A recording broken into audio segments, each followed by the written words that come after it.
floor is now open for anyone who wants to contribute to the debate on the motion moved by the Honourable Prime Minister before we suspend it for lunch today. Thank you. I call on the Honourable Leader of Opposition, MP for Aoke, Langalanga. Mr. Speaker, for the opportunity to contribute to the response to His Excellency's address to the House outlining government priorities for this term. I also thank, Sir, the Prime Minister for this motion that allows members to reflect on the address and on government's announced policy intentions. At the outset, Sir, let me congratulate His Excellency on assuming that esteemed office as the representative of our head of state, His Majesty the King. It is important, Sir, that he conducts the affairs of that office with the dignity, integrity, and competence befitting that high and noble office to ensure the good governance of our country.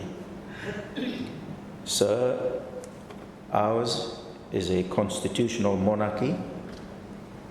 The Constitution is supreme.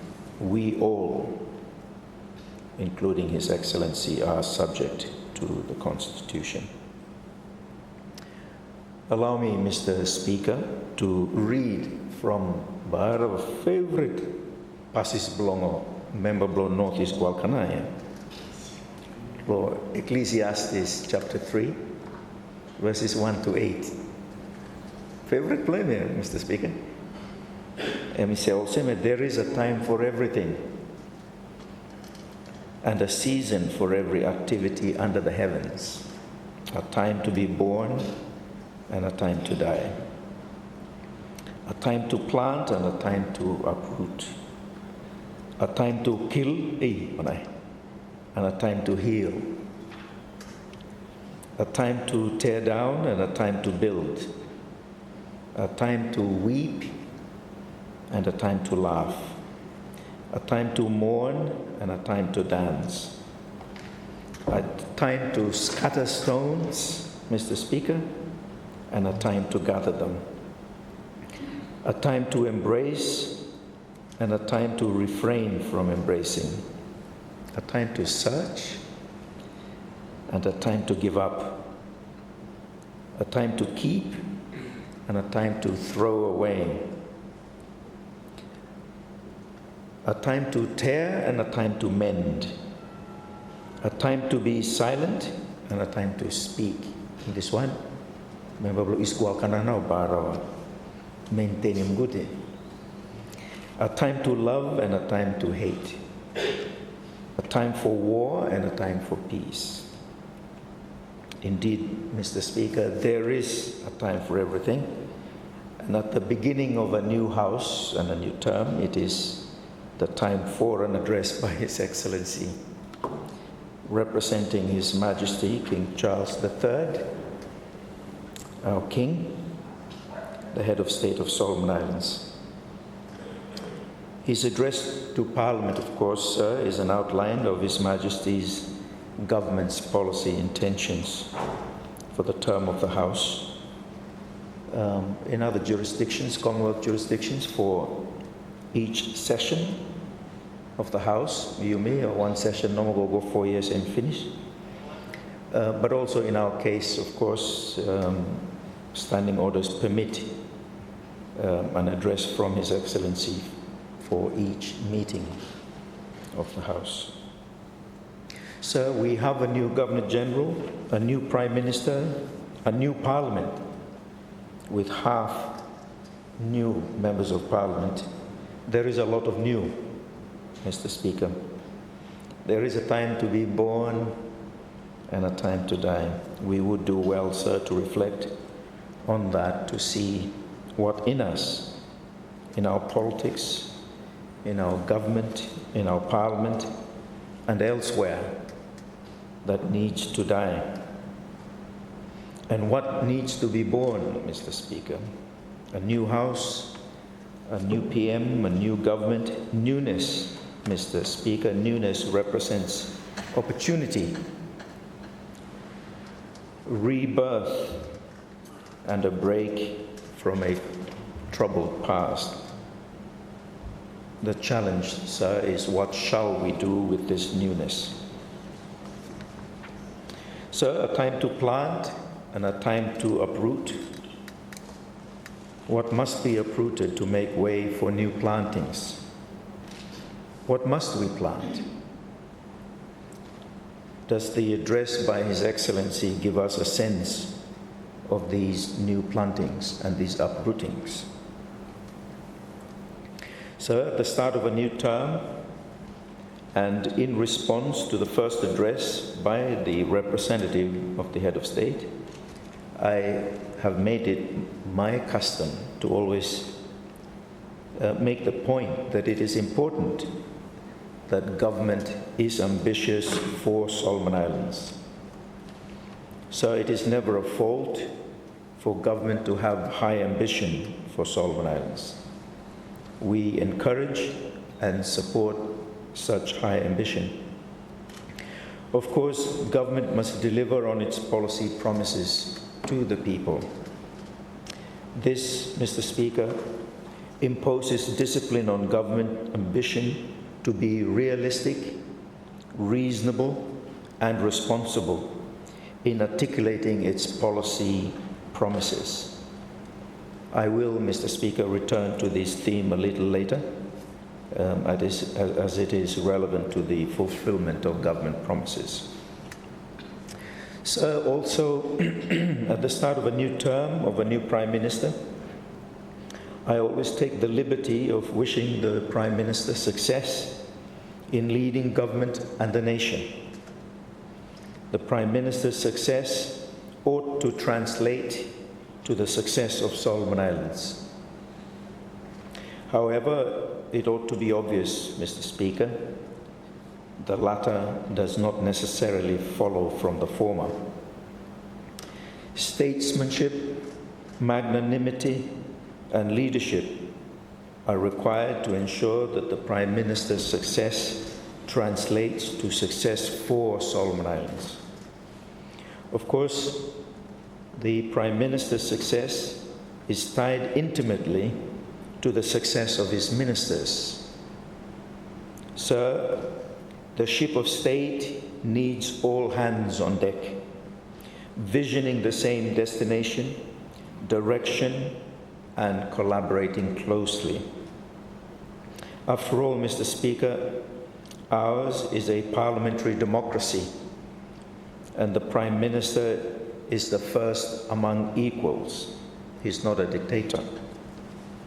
It is a position of great responsibility and potential, but it is also at the same time, in our particular context, one of great vulnerability. Sir, government's ambitious policy promises can only be delivered by government ministries. Ministers are therefore, Mr. Speaker, critical in providing political leadership and direction to ministries in their delivery of government policy ambitions. They can only do this, sir, if they are well versed with government policies.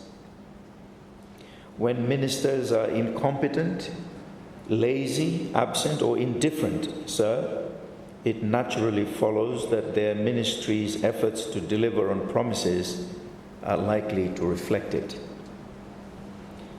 Mr. Speaker, ministers must therefore take their responsibilities very seriously. I urge the Honourable Prime Minister, as coordinating minister, to ensure that ministers turn up to work on time, attend important meetings, and provide leadership and direction.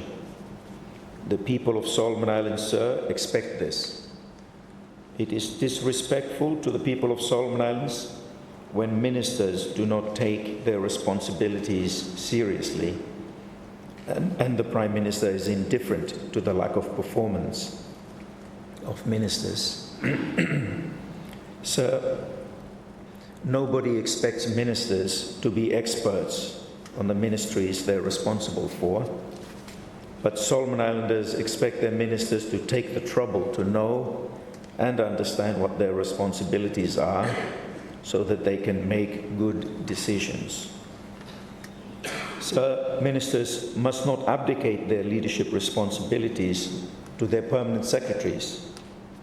Both have their roles and need each other to effectively deliver on government policy promises.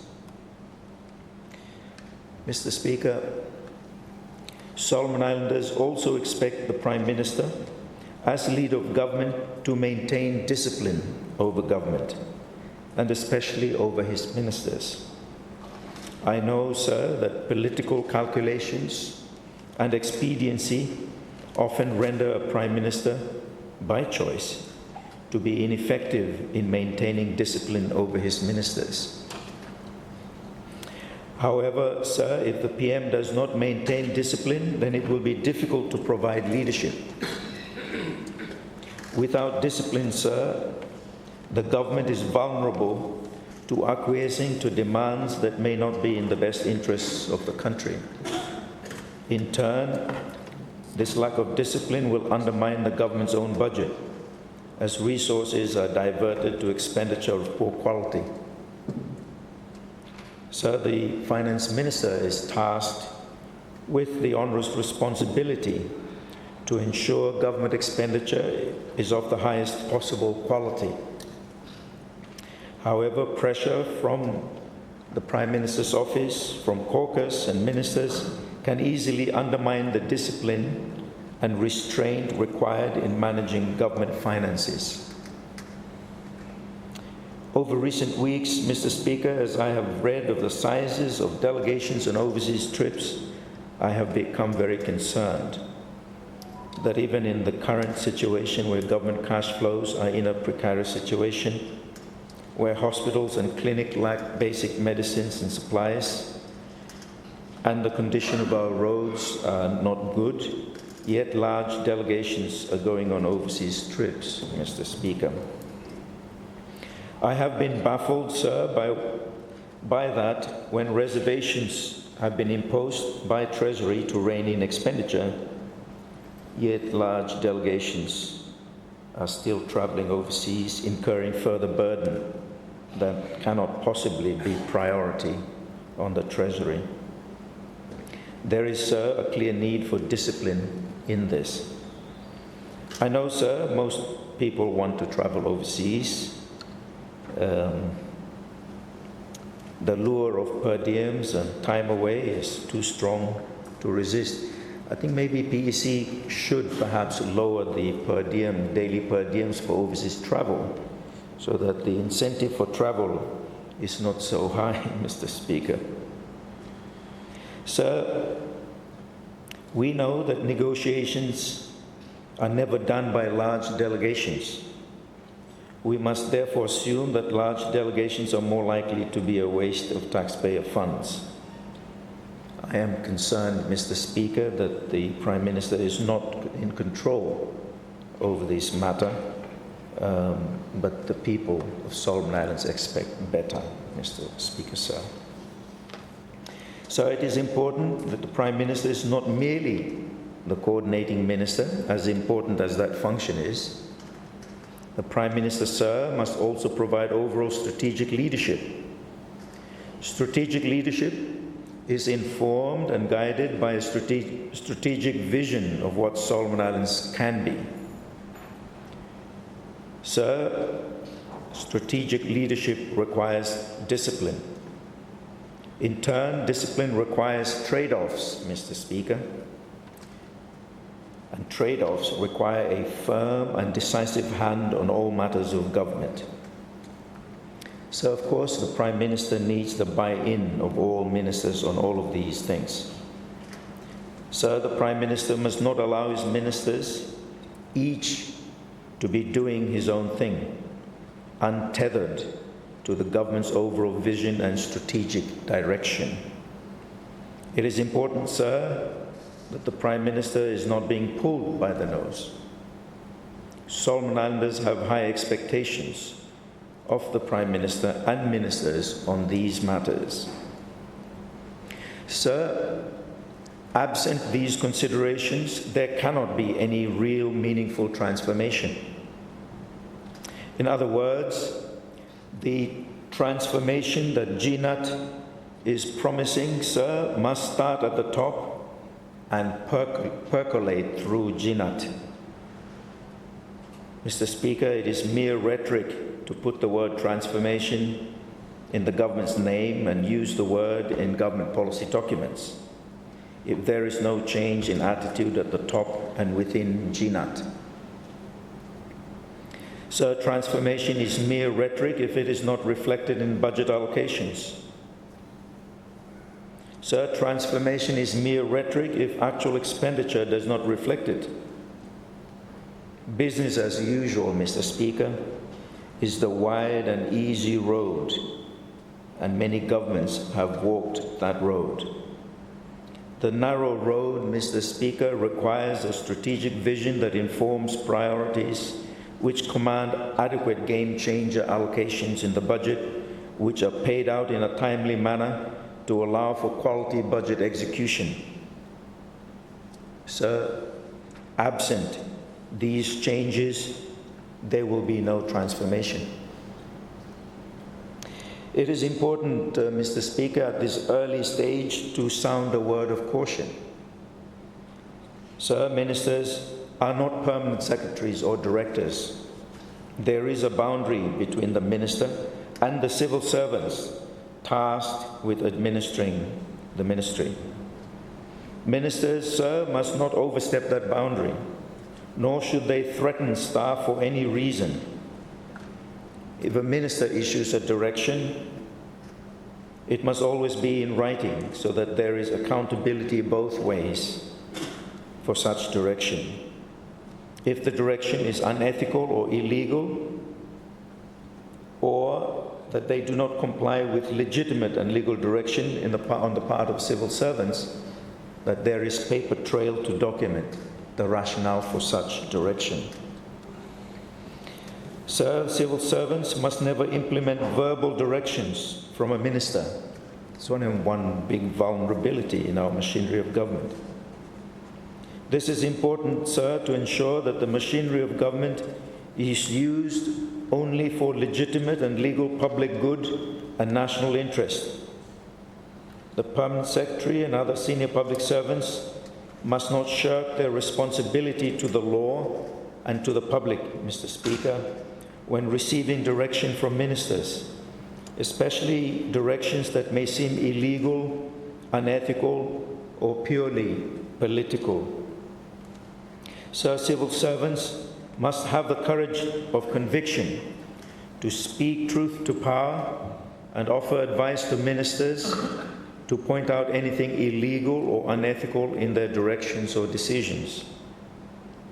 I am concerned, Mr. Speaker, that often permanent secretaries only tell their ministers what they think they want to hear. In turn, sir, ministers must not threaten public servants with losing their jobs. And although it is easier said than done, sir, civil servants must not bow to the threat of losing their jobs. They must uphold the public and national interest in all matters that come before them. I encourage, sir, civil servants to take advantage of the Whistleblowers Act 2018 to report ministers who place undue pressure or threaten their jobs to induce certain decisions and actions. This, sir, is an area of great concern in our machinery of government and is ground for much corruption. We need transformation there. I hope, sir, that the proposed public service bill will address these issues. Mr. Speaker, there has been a tendency in recent governments for members of parliament in government to demand certain ministries. The Westminster system of government, sir, and our constitution gives the prerogative of selecting ministers and appointing them solely to the Prime Minister. This, sir, has been severely eroded in recent times and is not good for our governance. We all, sir, must respect the Prime Minister's wisdom in placing ministers in portfolios he thinks are suited to their talents and experience and will best serve the national interest. And, sir, the Prime Minister must exercise this prerogative to avoid clear and potential conflicts of interest in the portfolio allocations. When the PM is blackmailed into granting ministry portfolios, a system of government is less effective. Or worse, conflicts of interest are likely to undermine governance and decision-making. Sir, in making policy promises, government must be ambitious. However, Mr. Speaker, government does not have access to an unlimited supply of revenue and budgetary resources to fund everything. This scarcity of budgetary resources, Mr. Speaker, necessarily imposes discipline on government to be strategic in its ambitions. Government cannot do everything. Being strategic, sir, imposes the need to have clear priorities. Too many priorities, Mr. Speaker, may be evidence that government is not being strategic. It is clear from past experience, sir, that governments have found it difficult to see what is truly strategic. When this is the case, everything is a priority, as everything is perceived as of equal importance. The result, Mr. Speaker, is that scarce budgetary resources are spread thinly across too many priorities. Political pressure for pet projects, sir, tend to exacerbate this problem. The overall outcome is that there is no real change or transformation. In many ways, Mr. Speaker, this problem is disguised by the fact that most of the large priority projects are donor funded. If there was no donor funding, sir, this lack of strategic priorities would be laid bare. So I don't say this as judgment on past governments, as it is not an easy balance to strike. However, we cannot expect substantive change, transformation, if we do not change in this matter. So this matter requires a clear-sighted vision and firm leadership to chart the direction and stay the course. I grant, sir, that it is not easy, but it is necessary. Let's keep growing towards that goal, Mr. Speaker. Sir, further, when government ambitions are based on assumptions or promises of donor funding, it renders government's priorities vulnerable to decisions outside and beyond its control. Of course, as a small island developing country, Solomon Islands must collaborate with its friends in pursuit of our development aspirations. If for whatever reason, sir, our friends disagree with us on our priorities or withhold their funding for our priorities, it tends to have an adverse impact on government's delivery of its promises. Worse, if donor priorities are inconsistent with government priorities, it is highly unlikely government priorities will be funded if they depend to a large extent on donor funding. There is, Mr. Speaker, no easy fix to this. It is a risk that must be managed, both in the conduct of our foreign policy and relations and our internal governance to ensure there is donor buy-in on government's priorities and that donor funds are used right. In the current geopolitical context, Mr. Speaker, we must be vigilant on this. There are opportunities presented by the geopolitical situation, but there is also the risk that the geopolitical calculations are driving donor engagement with our government, which render such support vulnerable to the winds of geopolitical competition. Geopolitical priorities and calculations, sir, may not align with government priorities, and this represents a risk that must be managed. Mr. Speaker, there is no argument that our country is in desperate and urgent need of transformative change. Of course, sir, it is easier said than done, but it must be done nevertheless, at the very least attempted. However, Mr. Speaker, transformative change cannot happen in a vacuum. Government's budget is the first indication that it is serious about change, but alas, only an indication. Government's actual expenditure is the proof of government's true intent and commitment.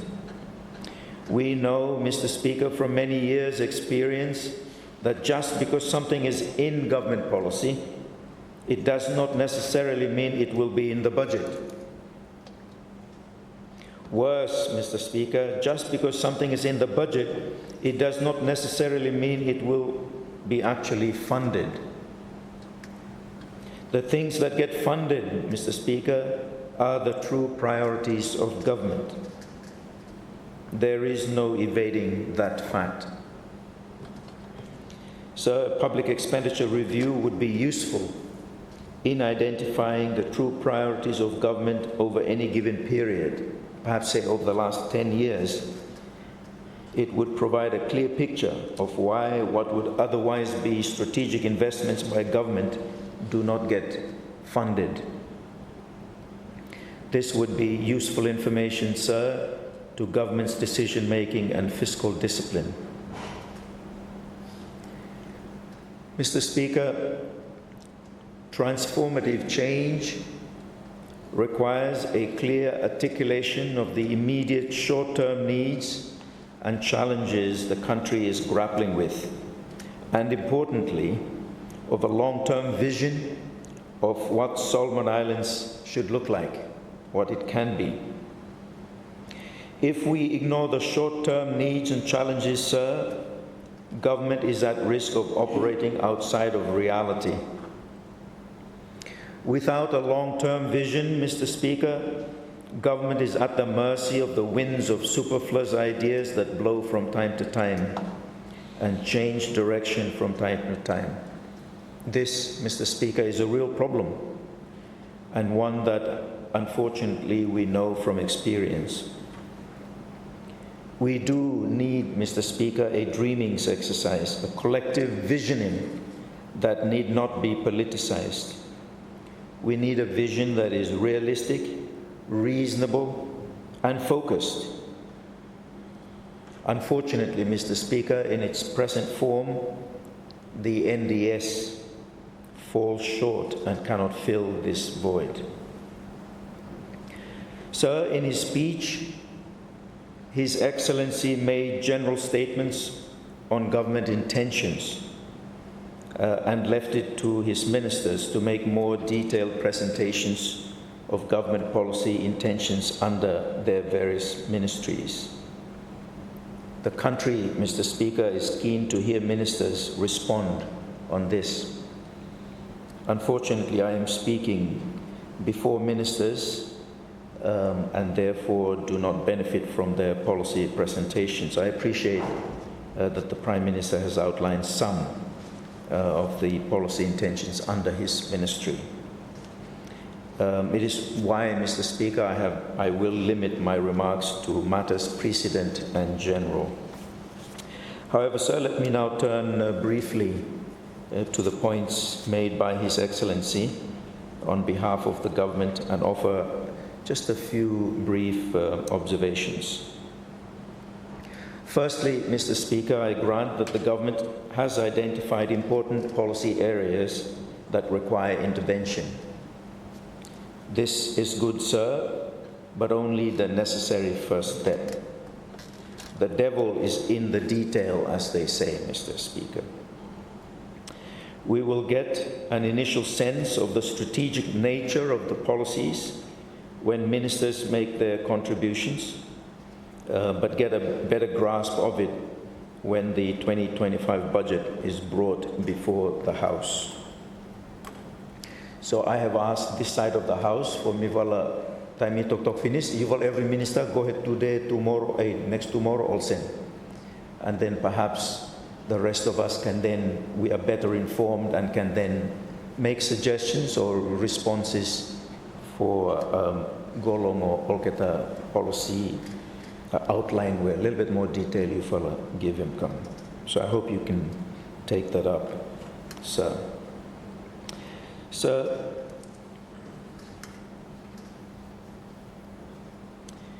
it would be useful when ministries present their 2025 budgets to also outline the allocations they would need for the remaining years of this term if they are to achieve government policy intentions under their responsibility. And of course, budget execution and actual expenditure is the real proof of whether the promises are actually delivered. Secondly, Mr. Speaker, for meaningful substantive change to be achieved, budget allocations need to be sustained over the midterm and be of amounts that will make game-changing impacts.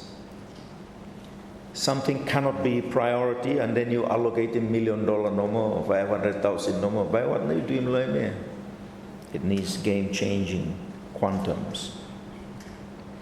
Thirdly, Mr. Speaker, public service capacity to deliver is a critical success factor that must not be taken for granted. Both the quality and size of the public service are critical factors for consideration. Public service remuneration, Mr. Speaker, is an important part of these considerations. Fourthly, Mr. Speaker, governance is the bedrock of our development aspirations.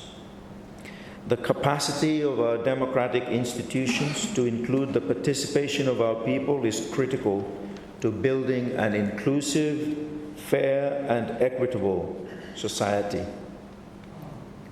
Development that only benefits a very few is not development, but a time bomb of discontent, brewing on social injustice. Our economic model is alienating and exploitative and urgently needs to be transitioned to a more just economy. This, if it were to happen, sir, would be a painful transition. I do not, sir, get a sense of whether government sees this important need. Further, Mr. Speaker, decentralized governance is a genuine need in our country. We know, sir, from experience that Honiara is incapable of running the entire country, however hard we try. However, sir, any system of governance must be affordable to the economy to sustain over the long term. Sir, it is folly to saddle the economy with an expensive governance system that caters to the political interests of the elite, but is under-resourced or unable to deliver to the people because the machinery itself is consuming most of the budgetary resources. We must not raise unrealistic expectations in this matter, Mr. Speaker. This would be a source of instability that may threaten the unity of our country. It calls for leadership. So we are hearing inconsistent messages from government on the federal-state government reform process. His Excellency said this will move forward, and this morning the Prime Minister affirmed this. But in the last sitting, the Finance Minister said there was no mandate for it from recent general elections and should therefore be reviewed, Mr. Speaker. We need clarity on this. Furthermore, sir, it is important to the right governance of Solomon Islands that the independence of Parliament and that of the judiciary are strengthened, respected, and protected. Both arms have continued to be vulnerable to the whims of executive government's decision-making. Sir, I am encouraged by talk of legislation to achieve this objective. As an example, Mr. Speaker, it is a serious encroachment on the independence of Parliament and the judiciary when executive government cuts approved budget resources from them through reservations. These reservations, sir, demonstrate the vulnerability of those two arms of government to the mighty executive. In the absence of autonomy, sir, autonomy legislation, the House Committee has resolved to establish a mechanism for the approval of Parliament's budget. Obviously, sir, this would only work in the current situation, absent legislation, with the acquiescence of the executive arm. I pray that when the chairman of the House Committee sits with the Prime Minister and the Minister of Finance, that they will agree to this mechanism. Perhaps something similar should also be established for the judiciary as a transitionary mechanism until appropriate legislation is approved.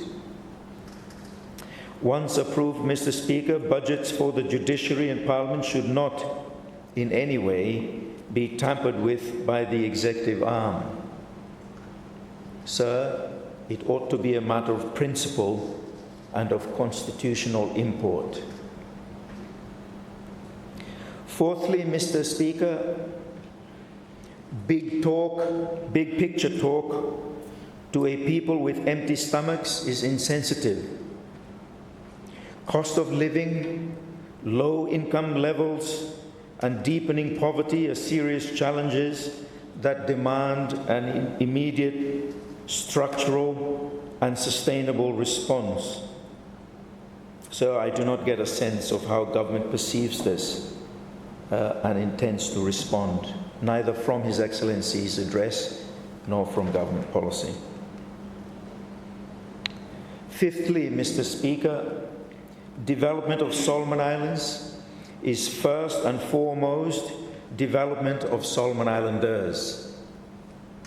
Education that is contextual and reflects our values is important.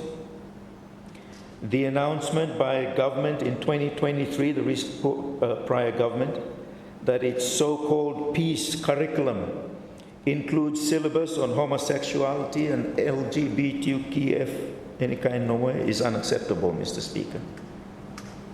It may be right for other countries and their societies, but it is not right for Solomon Islands.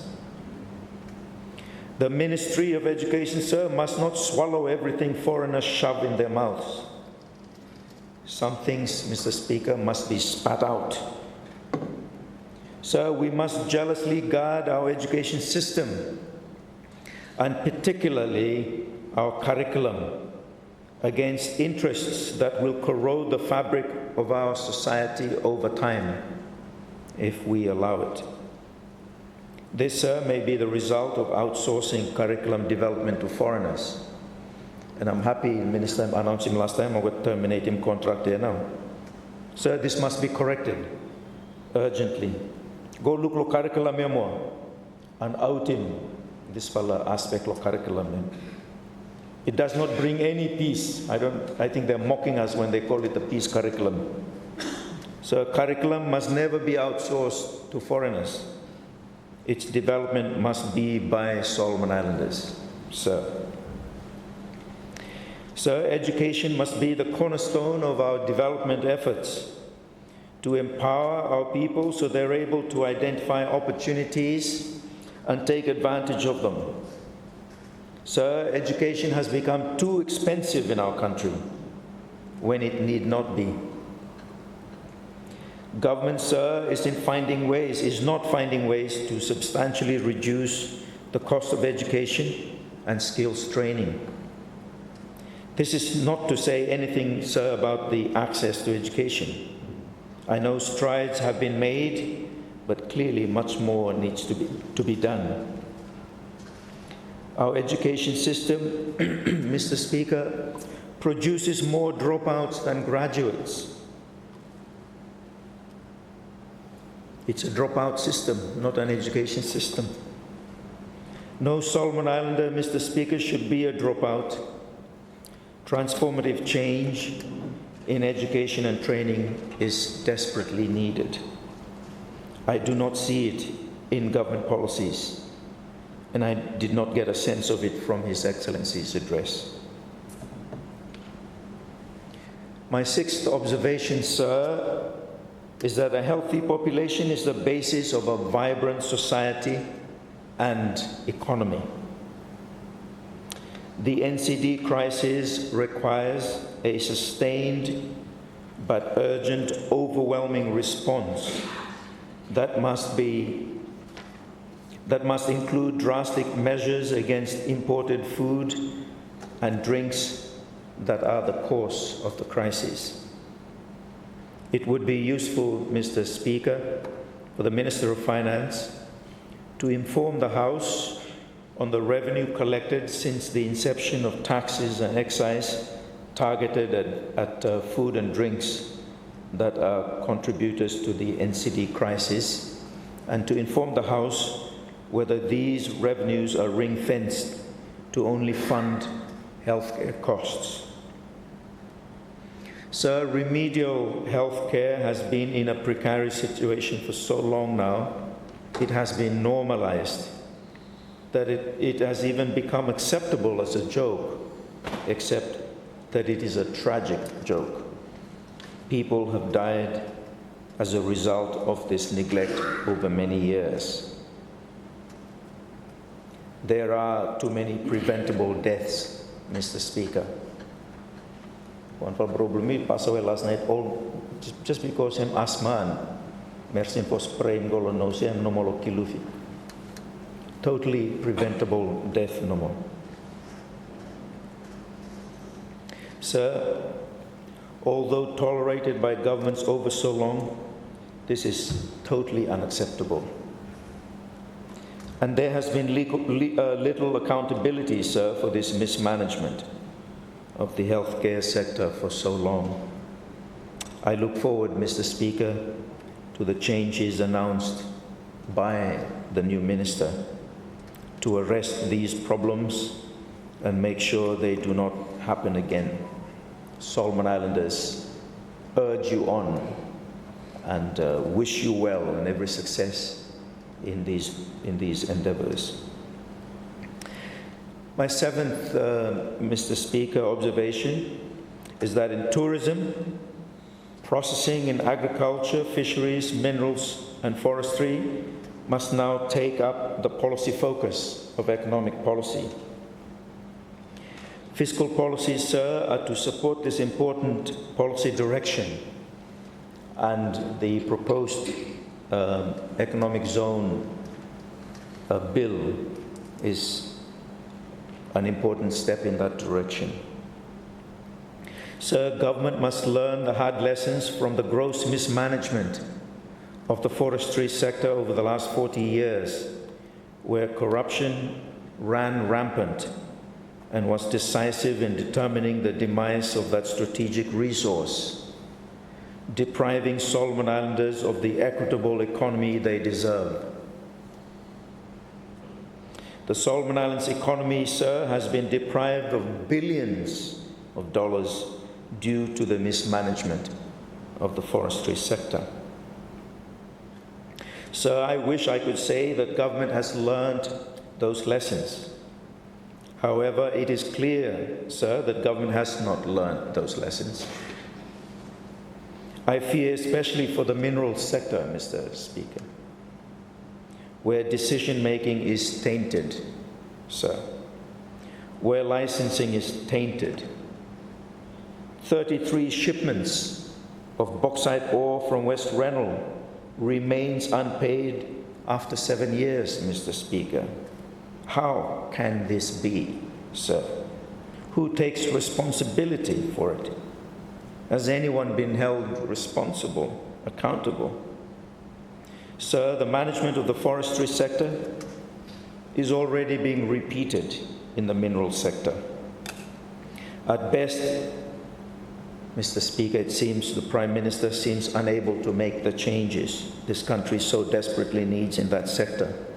At worst, Mr. Speaker, the Prime Minister knows the problems in this sector but is unwilling to take responsibility for it and address them. If this remains, Mr. Speaker, the result will be more loss to the economy, to the government, to the provinces and to the people of Solomon Islands. Those losses, Mr. Speaker, don't seem to give pause to those who seek to profit illegally or unethically out of the exploitation of our minerals resource. Mr. Speaker, as you know, the forests will regenerate, we hope. But there cannot be any regrowth with minerals. Once squandered, it's lost forever. Solomon Islanders, Mr. Speaker, expect better from their government, and this is a matter that must rest squarely in the hands of the Prime Minister as head of government. Prime Minister, please take decisive action here. Eighth, Mr. Speaker, the mobility of goods, services and people is important to domestic trade and social interactions. Infrastructure financing needs a thorough rethink, and as a maritime country, Mr. Speaker, sea transportation and aviation must form important parts of those calculations. An expanded quality infrastructure network is sorely needed in our country. It is only possible, sir, with serious budgetary resources sustained over a long time. Whilst, sir, government policy intentions point out this infrastructure need, there is nothing that indicates how it will be financed, Mr. Speaker.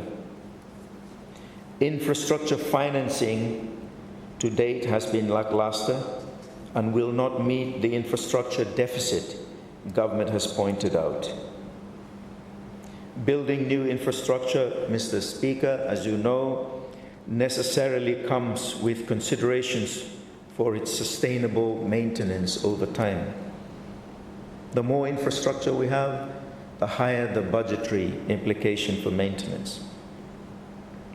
Ninth, Mr. Speaker, corruption remains an extremely seriously corrosive influence that has so far shown itself to be resilient against efforts to fight it. Corruption has been so resilient in government because it is tolerated. Corruption represents, Mr. Speaker, the greatest threat to the governance of Solomon Islands. It also is dead weight on the throat of the economy, accounting for inefficiencies that adversely affect productivity. Of course, government cannot ignore it, sidestep it, or postpone the fight against it. It is not enough, sir, to only have billboards around town about corruption. The fight against corruption requires serious resource investments to have any meaningful impact. I note, sir, the initiatives announced this morning by the Prime Minister as part of this fight. They're important.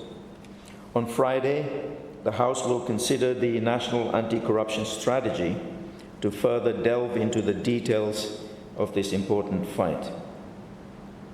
Sir, if government is serious in taking a zero-tolerance approach in the fight against corruption, all legislations that have a role in the fight would need to be amended urgently to make them fit for purpose and to increase penalties for effective deterrence.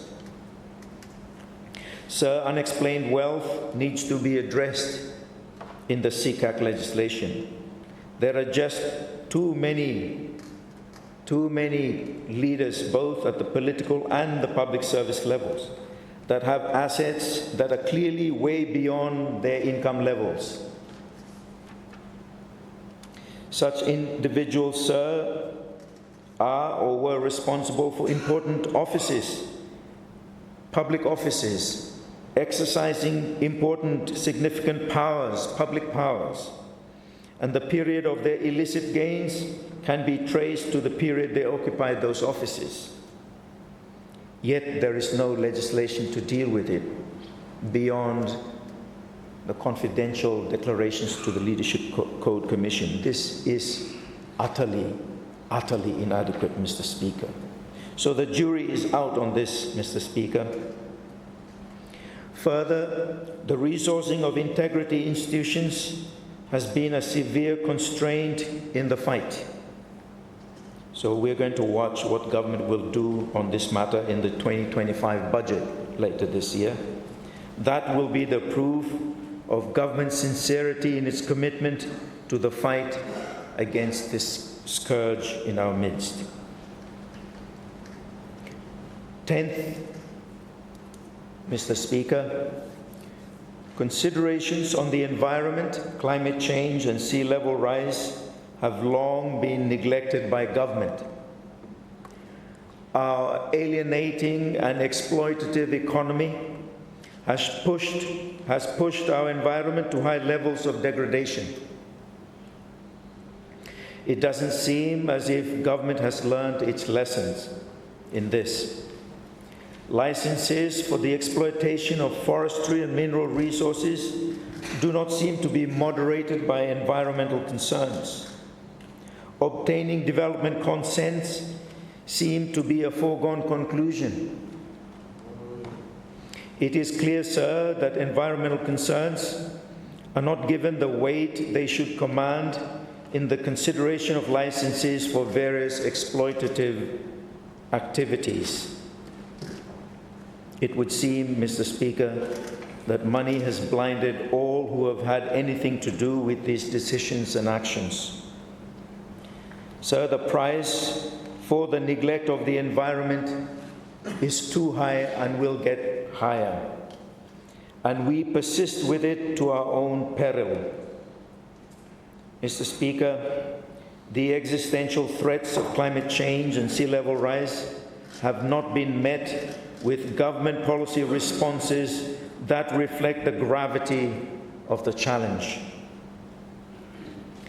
His Excellency, Mr. Speaker, in his address, said that government will continue to prioritize the protection, conservation, and management of the environment.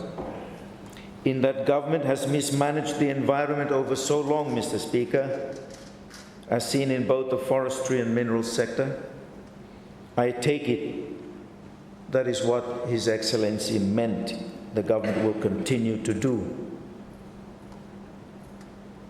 Sir, the protection, conservation, and management of the environment by government has simply been terrible, neglectful. If that is what is to be continued, Mr. Speaker, it is truly depressing, truly tragic indeed. Sir, the impression is that business as usual will be the defining attitude in environmental management. It is almost as if government's approach is to wait till there are disasters, then rush to address the challenges through disaster response and rehabilitation. This, Mr. Speaker, has been the practice. Environmental governance and management, sir, desperately needs game-changer policy proposals. But tragically, sir, I see none. There is need, Mr. Speaker, for transformative action in these matters. I look forward, sir, to the 2025 budget to glimpse government seriousness in these matters. Sir, I note from statements by the Prime Minister this morning the ongoing electoral reforms the government wishes to undertake.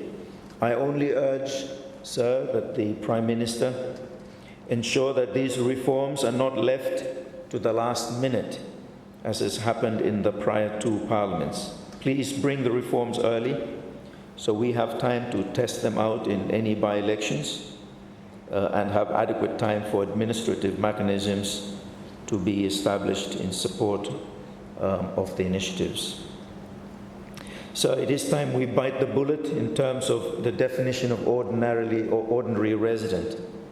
So-called cross-border voters, sir, must be dealt with. It is a source of instability and tension and a serious threat to the integrity of our electoral system and representative government. On the LSL issue, Mr. Speaker, I first of all want to thank the Honourable Prime Minister for allowing the ICSI team to brief this side of the House on the terms of the deed of company settlement and options that are open to government. I urge Cabinet, Mr. Speaker, to approve the 140 million settlement immediately to avoid further increases from interest. Sir, negotiating these deals must be handled by competent professionals.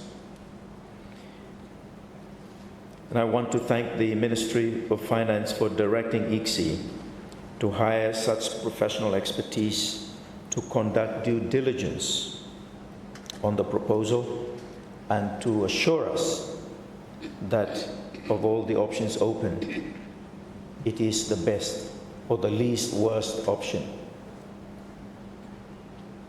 Sir, it is not the place of politicians to pretend to negotiate such deals. It leaves the national interest in these matters vulnerable to compromise. I say pretend, sir, because at the political level, we lack the competence to negotiate complex commercial transactions. Further, Mr. Speaker, the LSL matter and the land allocations in central Guadalcanal are mired in controversy that includes politicians. The potential for conflicts of interests is great and therefore in the public good must be avoided, Mr. Speaker. Sir, there is, of course, much more that still needs to be said in response to His Excellency's outline of executive government policy intentions. As I said before, sir, I ask that ministers speak first to allow this side of the House to get a better sense of the detail under the various portfolios, and so they're able to offer better informed debate. So the challenges facing the country are great, varied, and many. The increasing pressure from population growth, the dwindling resources base from unsustainable exploitation, and the loss of land to sea level rise, all combine to demand good leadership, right governance, and strategic and good decision-making. Government must be visionary for Solomon Islands, Mr. Speaker. Government must be ambitious for Solomon Islands. Government must be strategic, sir. Government must have priorities, not too many. The Prime Minister must lead, sir. Ministers must learn and work hard and be true servants, not lords. The civil service must serve, Mr. Speaker, and needs to be motivated to deliver. All, Mr. Speaker, must work to eliminate corruption from the public sector. Sir, as we are confronted with these challenges, let us not lose heart. I'm not a prophet of doom, Mr. Speaker. To encourage us, I want to read, sir, from the prayer of Moses in Exodus 33, 13 and 15. This one, part of a favorite verse, remember, Blonende.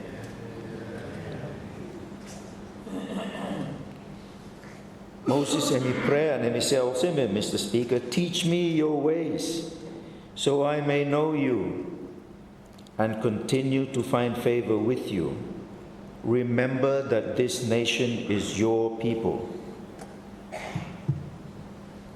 And in verse 15, Mr. Speaker, Moses goes on in his prayer and say, if your presence does not go with us, do not send us up from here. I pray, sir, that this be the attitude of our hearts, that we seek the Lord's presence with us daily and to lead us, that we have the fear of the Lord, which is the beginning of wisdom.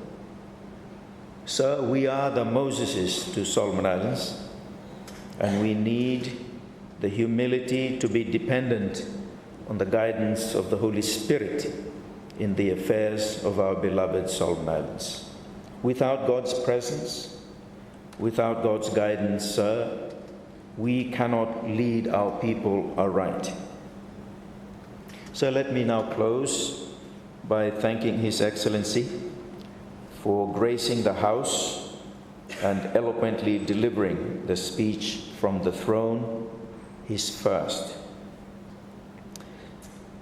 Sir, I also wish to thank His Lordship, the Chief Justice, for his presence during the occasion. He has attended a few of these. I wonder what he thinks of them, though the gentleman that he is will probably never know. And I thank the Prime Minister, sir, for the motion that allows the House to, sir, have intercourse over government policy intentions. God save the King, Mr. Speaker, and God bless Solomon Islanders. I support the motion. Thank you, Honourable Member for Aoke, Langalanga, Leader of Opposition. The floor is still open for those who wish to contribute to the motion as moved by the Prime Minister. Thank you. Let me recognize the Honourable Minister for Justice. You have the floor, sir. Thank you, Mr. Speaker, sir. In response to the call made by the Leader of Opposition, I will take the first stand, and other colleague ministers will come on later. Mr. Speaker, sir,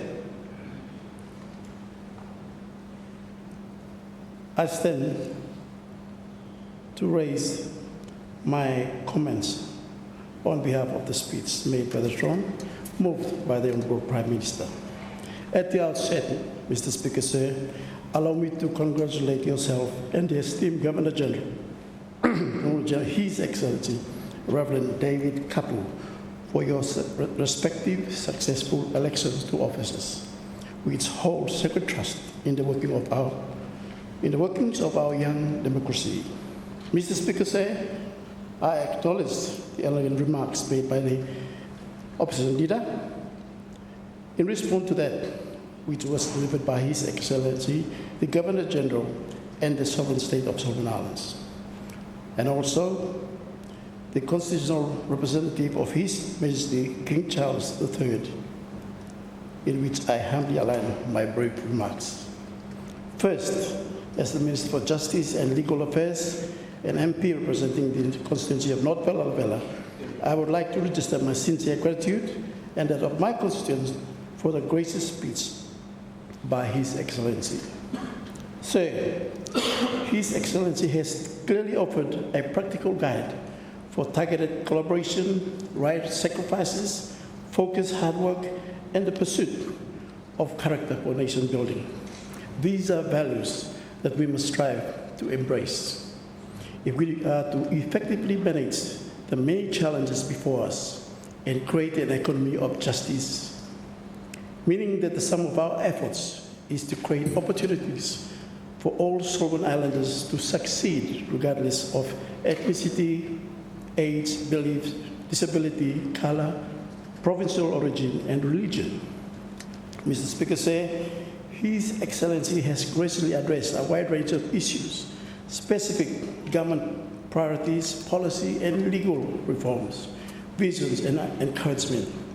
The latter includes an important call to action and reignite a sense of belonging, coupled with pride and national responsibilities, pursuits that should fuel a renewed and celebrated loyalty to the flag, the national anthem, and the Constitution. Wise counsels indeed top up from the good book of Genesis 3 is till the soil. This could be likened to a commitment to reigniting a national spirit, to preparing and cultivating our national human capital, and to commit our national minds, talents through hard work for national development, and to a call for us elected leaders to remain true to our motto, is to lead, is to serve. Honorable Speaker, the alignment of pursuits for encouraging and driving our development to the fundamental pillars of the current GNAT government, namely the economic transformation, unity and stability, infrastructure, and human capital, and furthermore, to a coordinated and integrated approach, considering the cross-cutting nature of issues, policies, points to important fact that policy coherence and interministry and inter-stakeholders, the civil society and private sector cooperation for development.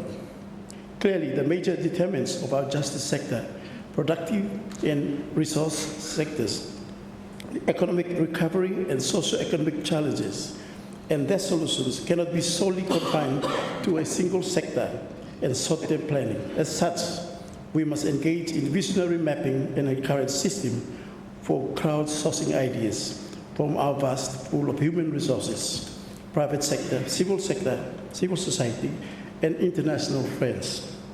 Ideas whereby we can immediately convert for immediate use for national development. Therefore, I would like to thank His Excellency most graciously for his deep words of guidance from the throne. Mr. Speaker said, while mapping what we must do and summoning the courage to pursue work on which must be done are important necessities for the government. The timing for scheduling action during the third quarter of the year certainly offer the pessimist a lot of fuel for finding problems for every solution. However, I am optimistic that we can achieve the major fundamental objectives of the GNAT and finish this year strong. As one philosopher put it, all you need is the plan, the roadmap, and the courage to press on to your destination. We have these and must now get down to work. Another philosopher puts it as whether it's the best time or the worst time, it's the only time we've got. Above all, the Bible encourages us that if you can believe, all things are possible to him who believes. So I have confidence in the human capital that we have in government, the private sector, the civil society, that together we must choose the courage to progress an economy of justice and economic growth through implementing the major GNAT policies and plans for this year.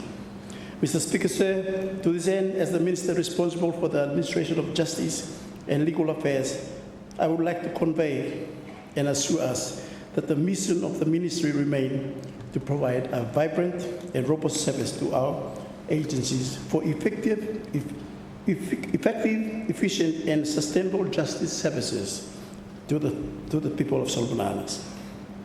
And to that end, despite challenges, I would like to register my sincere trust, respect, and faith in the leadership, governance of our national judiciary and that of all our legal agencies, their councils and corporate services, and staff of the ministry, both in Honiara and the provinces. The independence of the judiciary, including the magistrate, its mandate, and those of our legal agencies are functions of law. And as such, I am proud to say that they continue to impartially deliver their mandates with the available resources given. admirably. They deserve our respect and support. I would like to register our profound gratitude to DFAT through the Australia Solomon Island Partnership for Justice program for their continuous assistance, for which it continues to offer our agencies for their work, the court circuits and the office hardware included. And the ministry is also grateful to other stakeholders who have held discussion with us and those who have started private assistance as UNICEF, to name a few.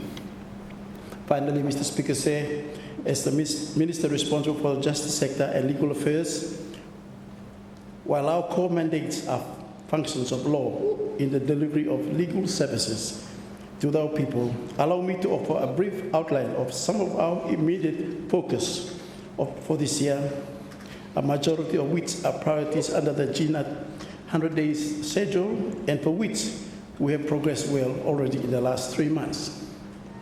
A, the development of the justice sector strategy framework 2024 to 2034.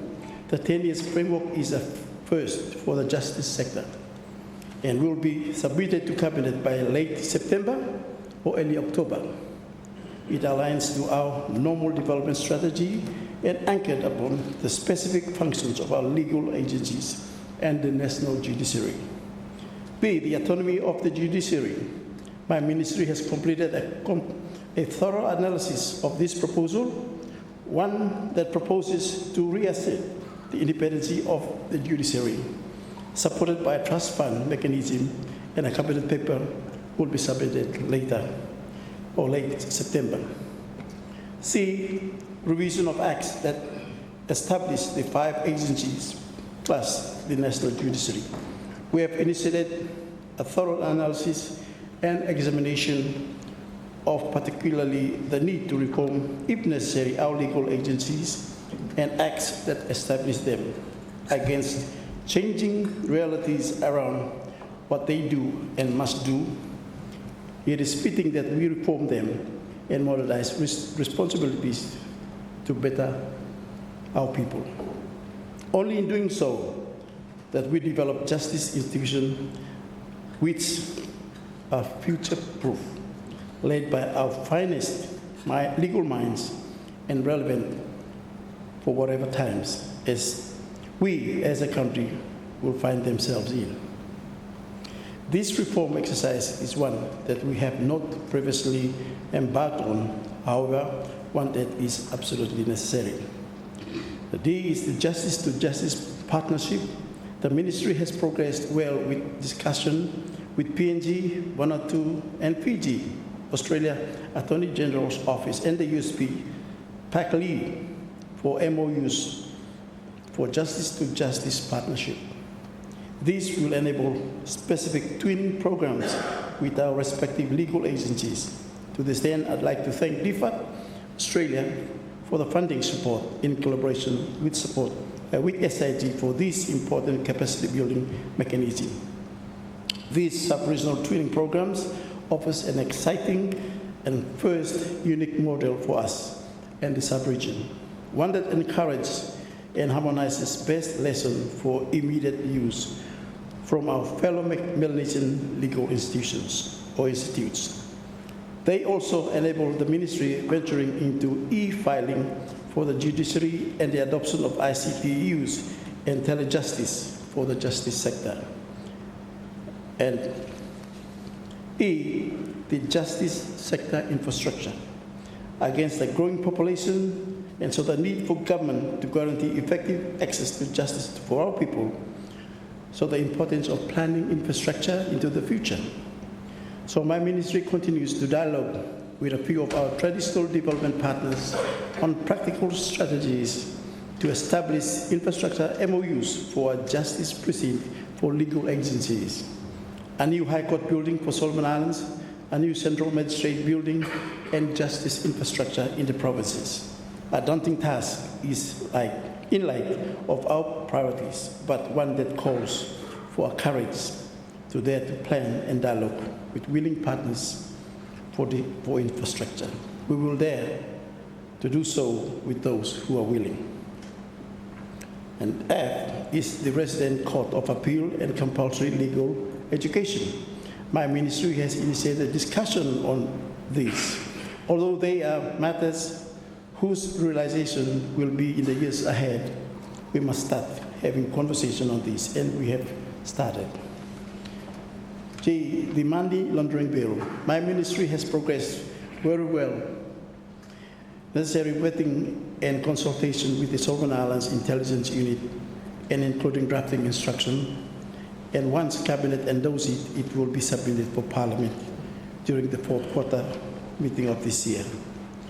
Mr. Speaker said, with these remarks, I thank you for this opportunity, and I again assured this House of my ministry's commitment to the pursuit of effective access to justice and strong independent judicial character for an economy of justice that encourages effective nation building.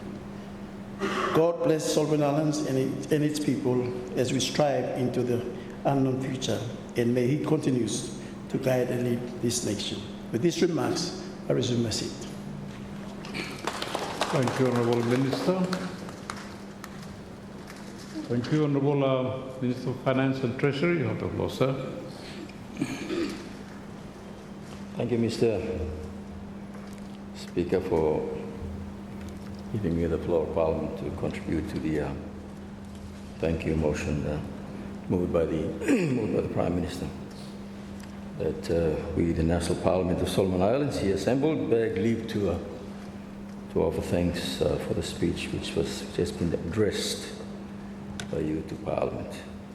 So on behalf of our traditional chiefs, leaders, church leaders, and men and women and youths of his choice constituencies, I thank His Excellency, the Governor General, who is also the constitutional representative of His Majesty, the King, the head of state of the independent democratic state of Solomon Islands, for delivering the speech from the throne on the 12th of August 2024.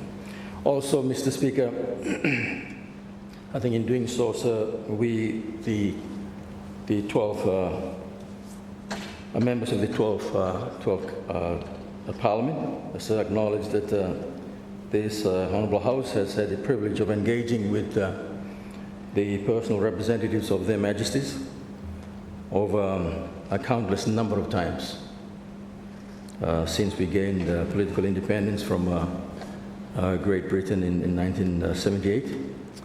Thus, as rightly pointed out by the Prime Minister, the traditional speech from the throne, emulating the traditional practice of the British Parliament, where his or Her Majesty directly addressed Parliament. It's also observed by the Leader of the Opposition, by actually reading a government-prepared speech, Mr. Speaker, to members of the National Legislature when the session is opened, and we hear from the Prime Minister that we invite His Excellency for come and the meeting is a new meeting and be opened. So, as rightly observed by the Prime Minister, that is so because under the system of government he may adopt immediate independence, His Excellency is part of the executive government.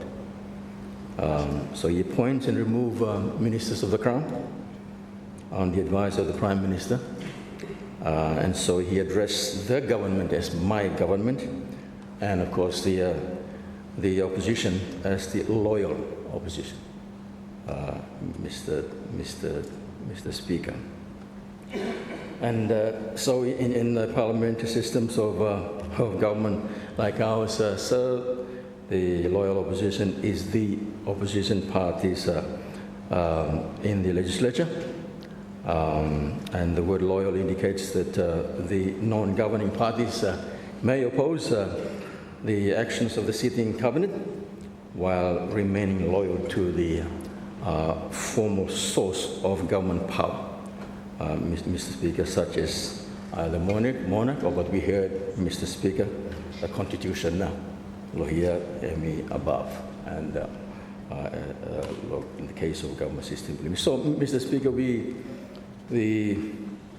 that fact, Mr. Speaker, makes this debate, very serious, and we've also taken very seriously because the address by His Excellency sets forth government's priorities for its legislative agenda, for which the cooperation of the legislature is sought. So we can therefore understand, sir, the intensity of the debate that this House will have with the government and the Leader of Opposition, and start and finish, Mr. Speaker, and because I'm challenging this side of the House, and I think for ministers to stand and take the lead in one, so that the House is fully placed in a position where you must have a debate meaningfully along one of the His Excellency Emitalimkam. I say that because the debate, Mr. Speaker, is effectively a debate on the government's policy intentions, Mr. Speaker, as correctly advised by His Excellency, sir. It is the responsibility of the government ministers to put the record straight on matters that are raised in this debate, sir, pertaining to the portfolios that His Excellency assigned to every ministers of the Crown. And that is why we are called ministers of the Crown, and the Prime Minister made it very clear in Cabinet in advising his instruction to the members of the ministers. He will stand up and explain. So that instruction may come already from the Prime Minister, Mr. Speaker. And on the part of the government, of course, we fully acknowledge, sir, the seriousness of engaging His Excellency to outline the government's priorities. We are impliedly telling the nation, sir, and as rightly observed, that we are committed to carry out the tasks assigned to us by His Excellency. We are also telling the nation that we are a transformative government. We are impliedly telling the nation that we will not continue with business as usual approach to implementing our assigned responsibilities. So in saying that, so these are serious claims which this Parliament and the people of this country are fully entitled to hold us accountable, Mr. Speaker. So we appreciate there's a lot to Google from what the Leader of Opposition Emmy raised, Mr. Speaker.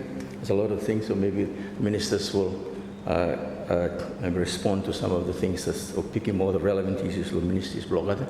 But sir, the Prime Minister makes it very clear with PACs to take charge of the administrative government. That instruction came out very clearly from the Prime Minister through the STC. And our permanent secretaries and laid that position very clear, Mr. Speaker. The onus is now on the permanent secretaries to take that instruction very seriously, Mr. Speaker, because they head the administrative government. Mifala, of course, the political government, and together with him, the other side of the House, we are the legislature, Mr. Speaker. I appreciate, sir, that government need to be clear about what the priorities. That is the message that come out very forcefully from the Ministry of Finance and also the Ministry of Planning. Mr. Speaker, when it comes to the formulation of the budget, we're very clear, sir, that we want to invest in growth, MSM now. And so we need to be clear about that. The priorities must be clear, Mr. Speaker. So that message went out loud and clear to the line ministries, Mr. Speaker. And so is the advice to stick to genuine priorities of the government. I think that message comes out very clear and is relayed to the permanent secretaries, and we are holding them accountable, Mr. Speaker, sir. The MTDS, of course, falls short, but the comment there, sir, it's a living document, of course, but we continue to work on it.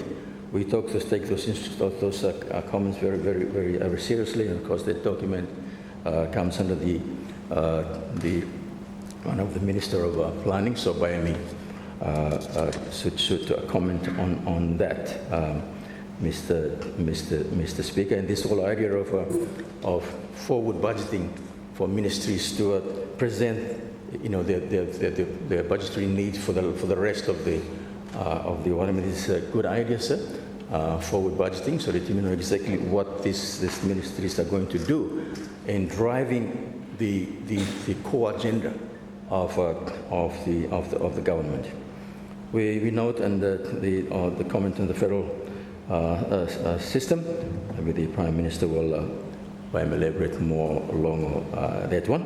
We note the observations made, because I thought this is a very serious matter, Mr. Speaker, that the nation should really, and the place for actually canvassing that is the general elections, Mr. Speaker, and seem to come out of there.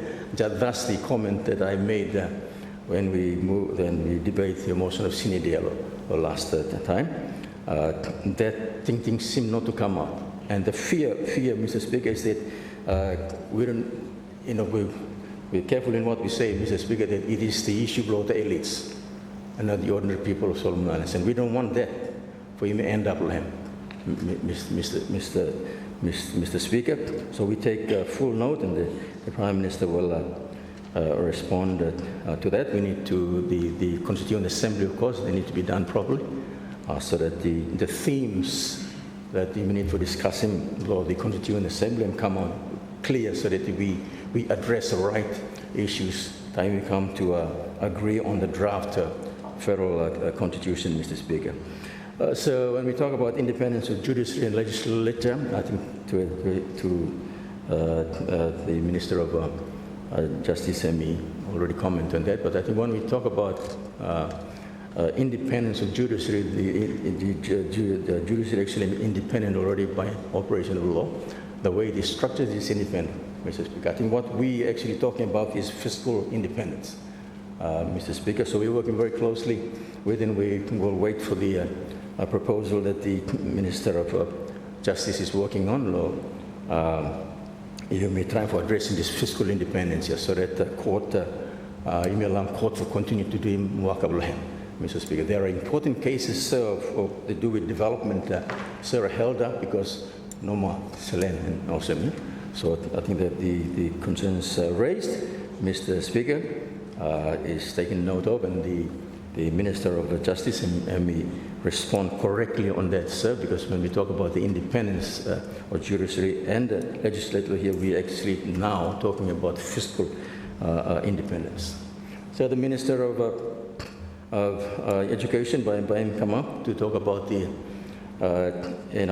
we nearly got caught, Mr. Speaker, in this LGBTQ agenda, Mr. Speaker. At the government level, we made it very clear, sir, and the Prime Minister will endorse it, that over our dead body, Mr. Speaker, that thing by happening here, sir. That is not to say that people like that, or they're here, or the stuff. And also, law will go to the extent of stopping people like that, and we learn from the issue, the experience along Jamaica, for example, right now, that I'm getting issue with the United States of America, because they actually cancel visas of people that would like that or to go there, Mr. Speaker. So I don't know whether we want to go down that path, sir, but it's something that you need for really think it through, so that you may come up with the right decisions. But, sir, to build this thing into the curriculum of the school is something that we are taking it very seriously, and we hear the call by the leader of the opposition that you may need to look at every aspect of the curriculum of the school, so that it is not built into the curriculum, so that our young people who are born come, they will be geared toward accepting LGBTQ as something that is normal and addressing human rights, Mr. Speaker. This is a Christian country, and by Star Wars, so. The Minister of Education, Baemi, comment on the education system. We hear the call, Mr. Speaker. This system, and is correctly observed by the Leader of the Opposition, this system is designed to drop out people. That's how it is designed. And so really need to look at how now for holding people, and the concept that we're sharing with the Minister of Education is maybe let's come up with this concept that when a person, or this thinking that when a person enters education system in this country, and let's aim toward that and by not come out of the education system until I'm holding a certificate, or I'm holding a diploma, I'm holding a degree, master's or doctorate before I come out of the education system. That's quite a target for one, Mr. Speaker. Now that means a total restructure of our education system. I think for years, Mr. Speaker, government am not directly involved inside the rural training center. It's a shame for a long time that over the centers here actually run by churches, run by NGOs, and also, Mr. Speaker, I think recently, no more government buying for a place blocked until Bokanavera, we now give them a home, our rural training centers. And they are working with the Ministry of Education. Maybe the Minister will want to elaborate on some discussions with them to review the Education Act, Mr. Speaker, so that the government actively involve more rural training center. So the idea of you go up, if you're not good academically, you go down on this path, along skills training, and mostly go down.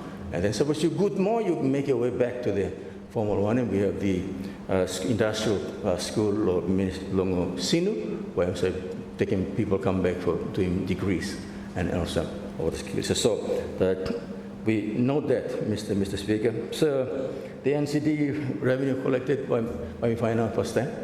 That one we granted. There were some discussions, Mr. Speaker, that the tax we collecting from all things that we take come from outside, rice and whatever. She looks so she lock him up lo NCD government no money, Mr. Speaker.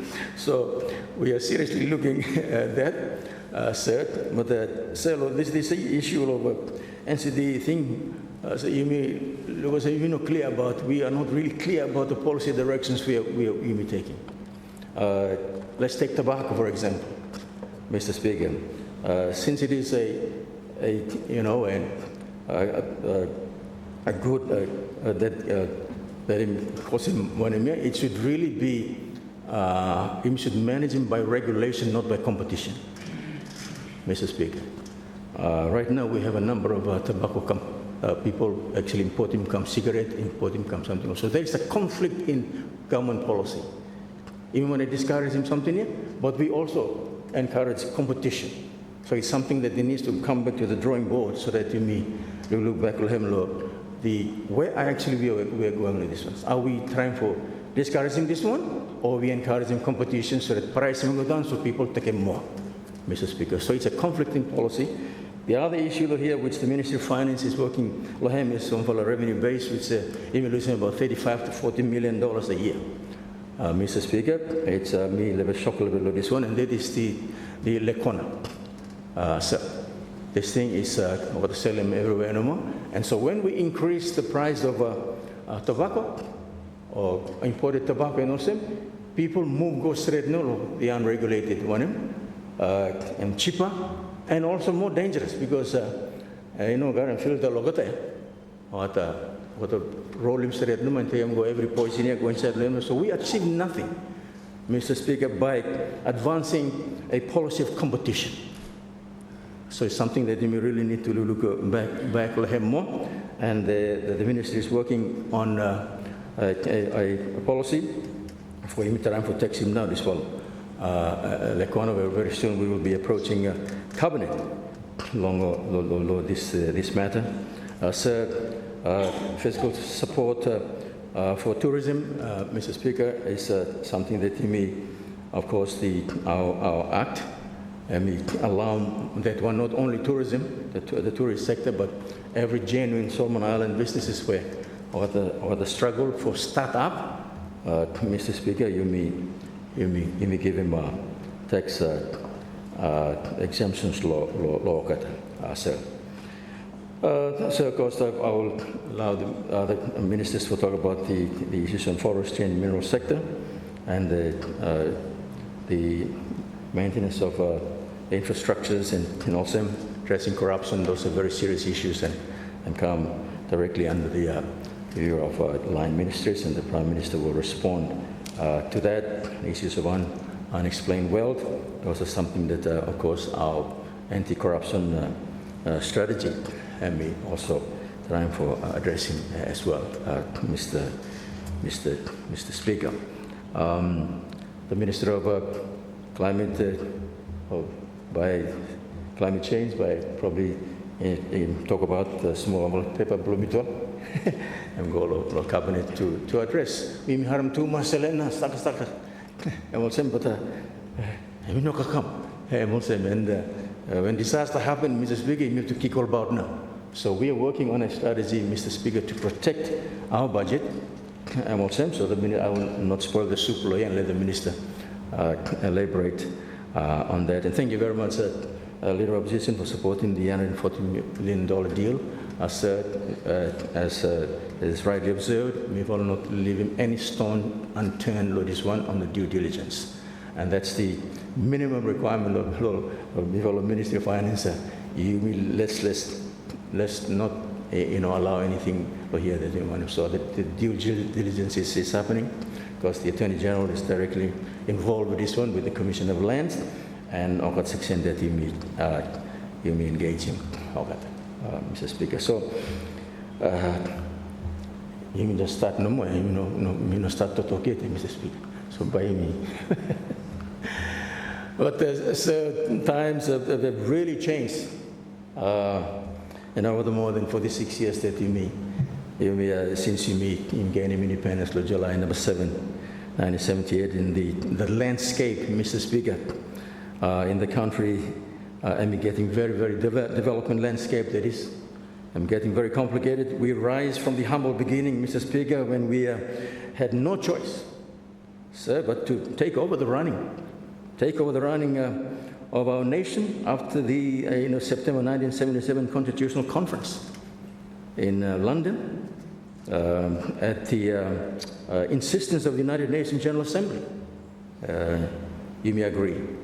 They agreed to grant the Solomon Islands independence in July 1978. And by the way, I want to cite him some very disturbing reasons, Mr. Speaker, which I do not want to venture into, Mr. Speaker. I guess raising context here, because we can easily head straight for the trees and miss the forest. And a lot of things that you tell them here, because we can address the micro issues. But the country, Mr. Speaker, as rightly observed by the Leader of Opposition lawyers earlier, I think, debate, Mr. Speaker, that this country has some serious structural issues here, Mr. Speaker. And that's where, when we talk about probably transformational, Mr. Speaker, we are targeting those areas, sir. And you may be blessed with a country that is teeming with opportunities for you to take advantage of, to set the country on the path of sustainable growth, which is something at the dear heart of the Ministry of Finance, Mr. Speaker, is the word growth now. I mean, also the word that we will mention all the way now, Mr. Speaker, and the strength of our country right now, as we talk about, and we lie in our abundant natural resources. We can debate that, our strength, wealth, of course, and stable people, that's true. But right now, it is long land, and land, and anything on top of him and anything underneath of him, Mr. Speaker, our seas and all that in them is. So see me using the phrase from the King James Version of the Bible, Mr. Speaker. Beautiful beaches and rich cultural heritage and historical events. Man, this country is just full of potentials, Mr. Speaker. And the fear, so it must remain as potentials forever. Even on that. Solomon Islands, for example, is the turning point of the Second World War. And on that note, Mr. Speaker, if the developed countries that made up the Allied forces are serious about this, Mr. Speaker, they could help us fully realize the objectives of the Bloody Ridge tourism development concept. Even design and finish, yeah, under the Ministry of Tourism. It's there. Beautiful concept, Mr. Speaker. Or explore the potentials of the Iron Bottom Sound or other battlefields, Mr. Speaker, as tourism products.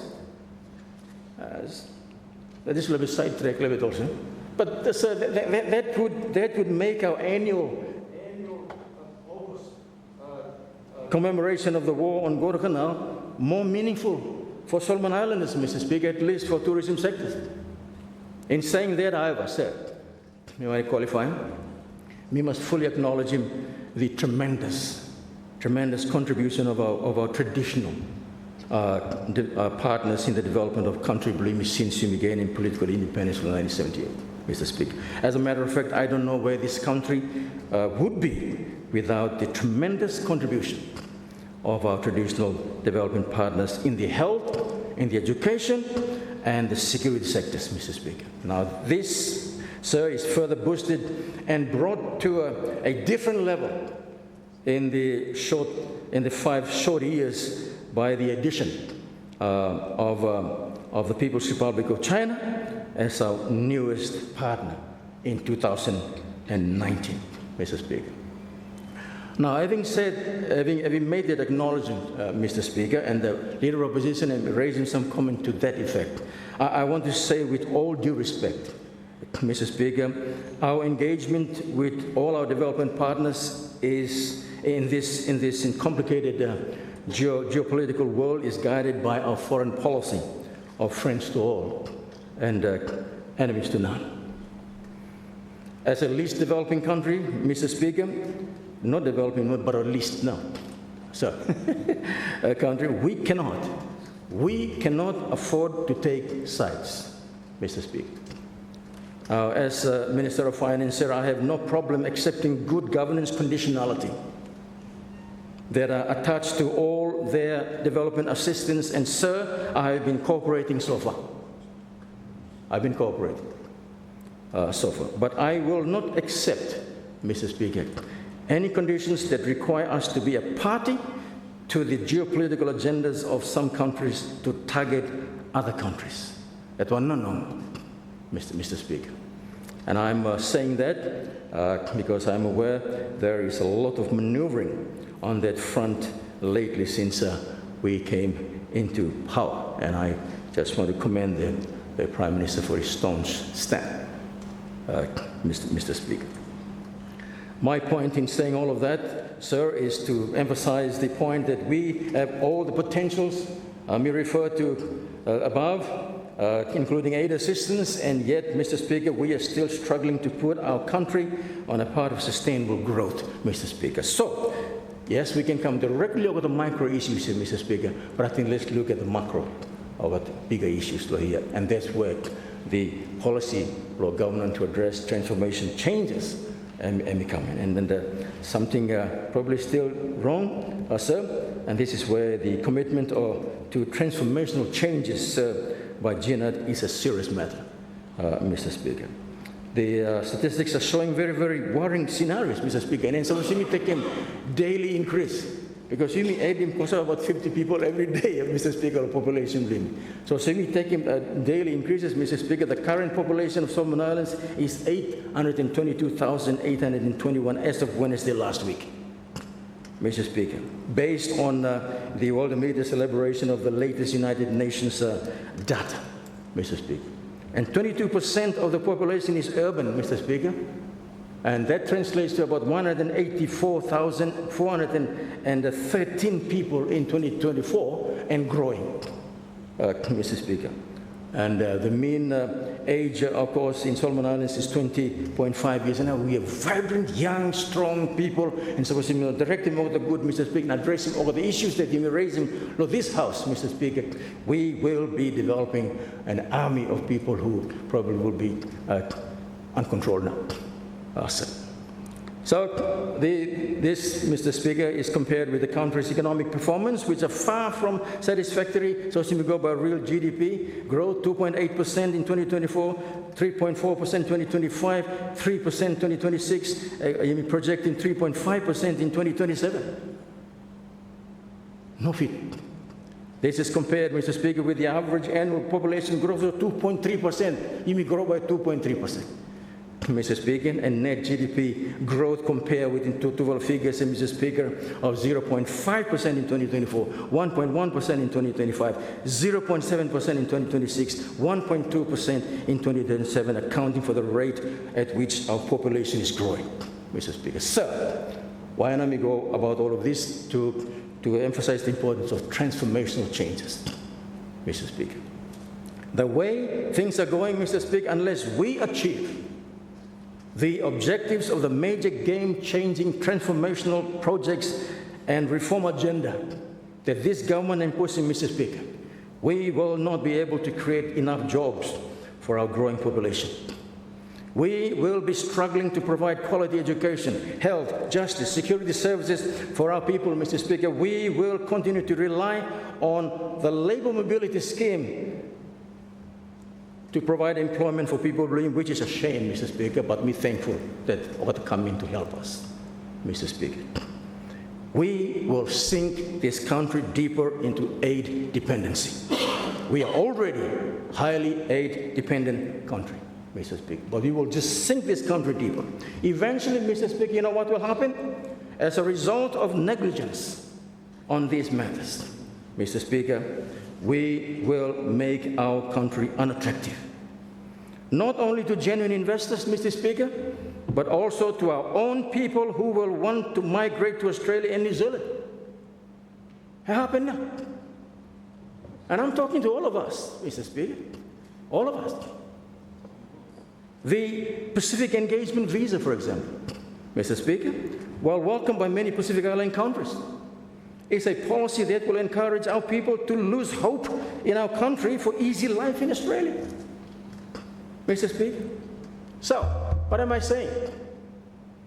The responsibility to turn this around is not only on the government, Mr. Speaker, or on the 50 members of Parliament, as it seems to be the trend of thoughts as manifested in the attitude and behavior of our people towards the ruling governments and members of Parliament over the years, but more so, Mr. Speaker, in the hands of all Solomon Islanders, including established organizations and people and nations who advance themselves as friends of Solomon Islands, Mr. Speaker.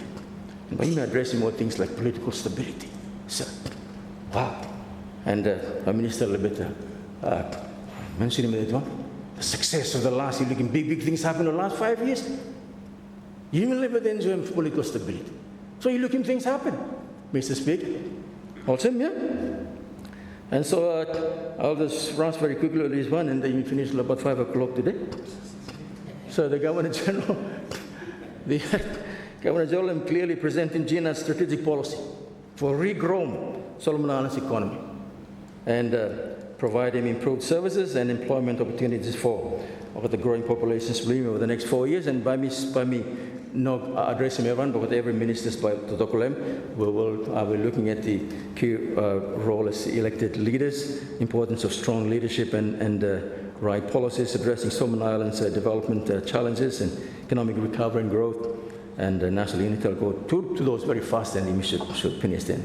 So, and the Prime Minister observing this one and the Leader of Opposition in April, Solomon Islands, go to a very, very competitive democratic election process now. No, some of course too. Very, very challenging one. Very challenging one. A key feature of our democratic system, Mr. Speaker, is that competitive elections provide uncertainty of electoral outcome.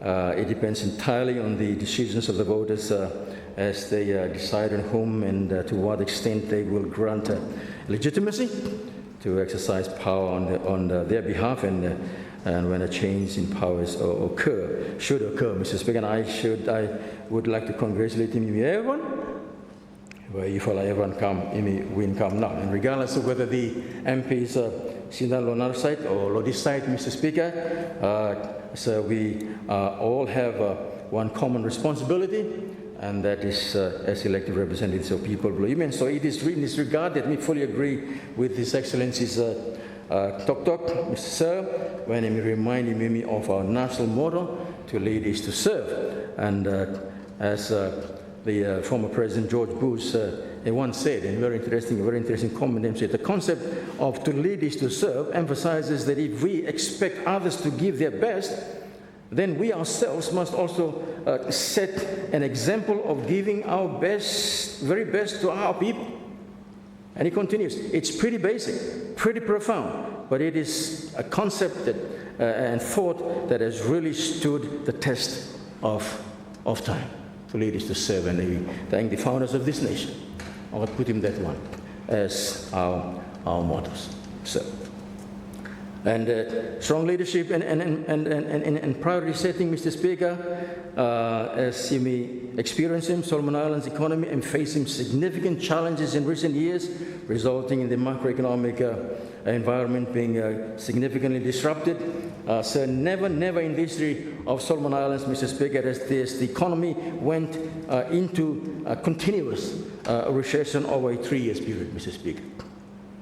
While our vulnerability to natural disasters and proneness to exogenous factors played a part, sir, we must also admit, sir, that our own man-made disasters have also contributed to the situation we have experienced, Mr. Speaker. And our people expect all of us in this honorable House to give our best, sir, to our nation.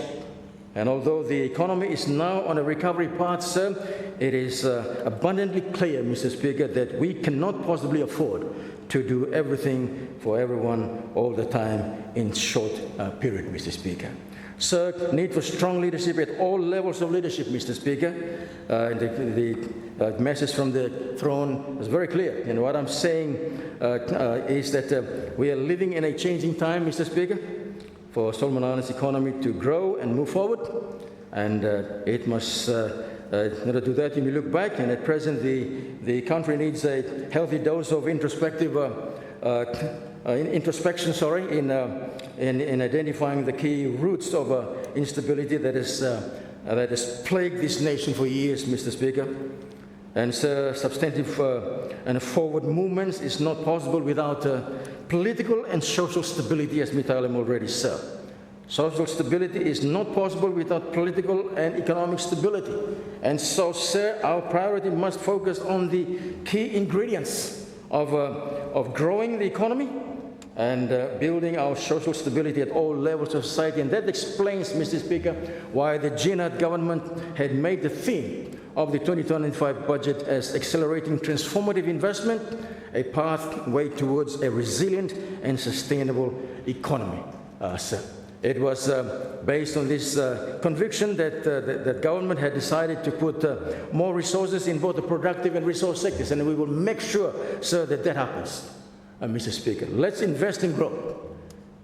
So this does not mean, of course, that other sectors are not important. It only means that we need to make strategic decisions and prioritize, as you may finish, Mr. Speaker, our limited resources, sir. Sir, to create a more resilient economy and create jobs for our growing population, Solomon Islands need to take bold decisions, Mr. Speaker, by visionary and capable leaders. Global experience has shown, Mr. Speaker, that strong leadership is often the driving force behind steering an organization or country through difficult times, Mr. Speaker, and we are determined to do that, sir. And we need all of us to take leadership in that context, to look beyond, sir, the horizon, and not afraid to make hard decisions, Mr. Speaker. All of us, as all members of this House will agree, no society can be built on the foundation of hatred or animosity, fear, mutual suspicion, and a siege mentality, and might I add, Mr. Speaker, carelessness by people in positions of power, Mr. Speaker. As a nation, sir, it is important that we seek out meaningful ways to free ourselves, Mr. Speaker, from these negative bonds and seek meaningful means, sir, that would secure our national interests and give our nation a foundation for mutual respect, understanding, sharing, economic growth, and national unity. Mr. Speaker, it is easy to create hatred, sir, fear, suspicion, but, sir, harder to build a positive foundation for political and social stability and nation building, Mr. Speaker. So the regionalism that has been the underlying driver of our national politics is a recipe for disaster, Mr. Speaker. I'm thankful I see a lot of improvement with this one, sir. I'm seeing that, sir. This can no longer be an acceptable way. And as I said, a lot of improvement in this one. We thank God for his leadership and leadership by members of parliament and leaders at all levels, Mr. Speaker. Let us be very deliberate in our leadership roles, Mr. Speaker, and as elected leaders representing our people's interests, Mr. Speaker, we have a significant role to play in influencing others and providing guidance, Mr. Speaker, to the direction that the country will take. If leaders can look some 20 or so years into the future and see the kind of Solomon Island society that would be at that time, Mr. Speaker, it would heighten the urgency of taking corrective actions now and lay the foundation for sustainable growth, economic growth, development, and a stable Solomon Island society, Mr. Speaker. Sir, yes, we need to address Solomon Islands development challenges. Time Gina, our government assumed political office after the 2024 national election, Mr. Speaker, and we fully recognized, sir, that Solomon Islands and we facing many social and economic development challenges.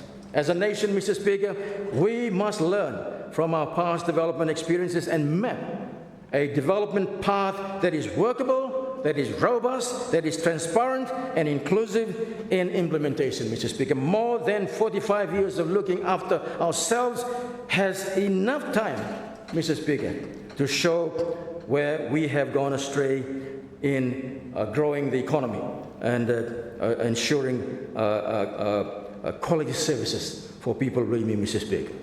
And sir, our development experiences so far has given us two clear lessons. First, Mr. Speaker, if Solomon Islands is to grow and develop into a society that is economically vibrant, Mr. Speaker, sustainable and prosperous, we must ensure that there is political and economic stability, Mr. Speaker. I'm not emphasizing that one enough, sir. And strong ethical leadership at all levels across the nation. We must not be afraid to do the right thing, Mr. Speaker, and made hard decisions even in the midst of severe crisis and mounting difficulties, Mr. Speaker. So the second lesson is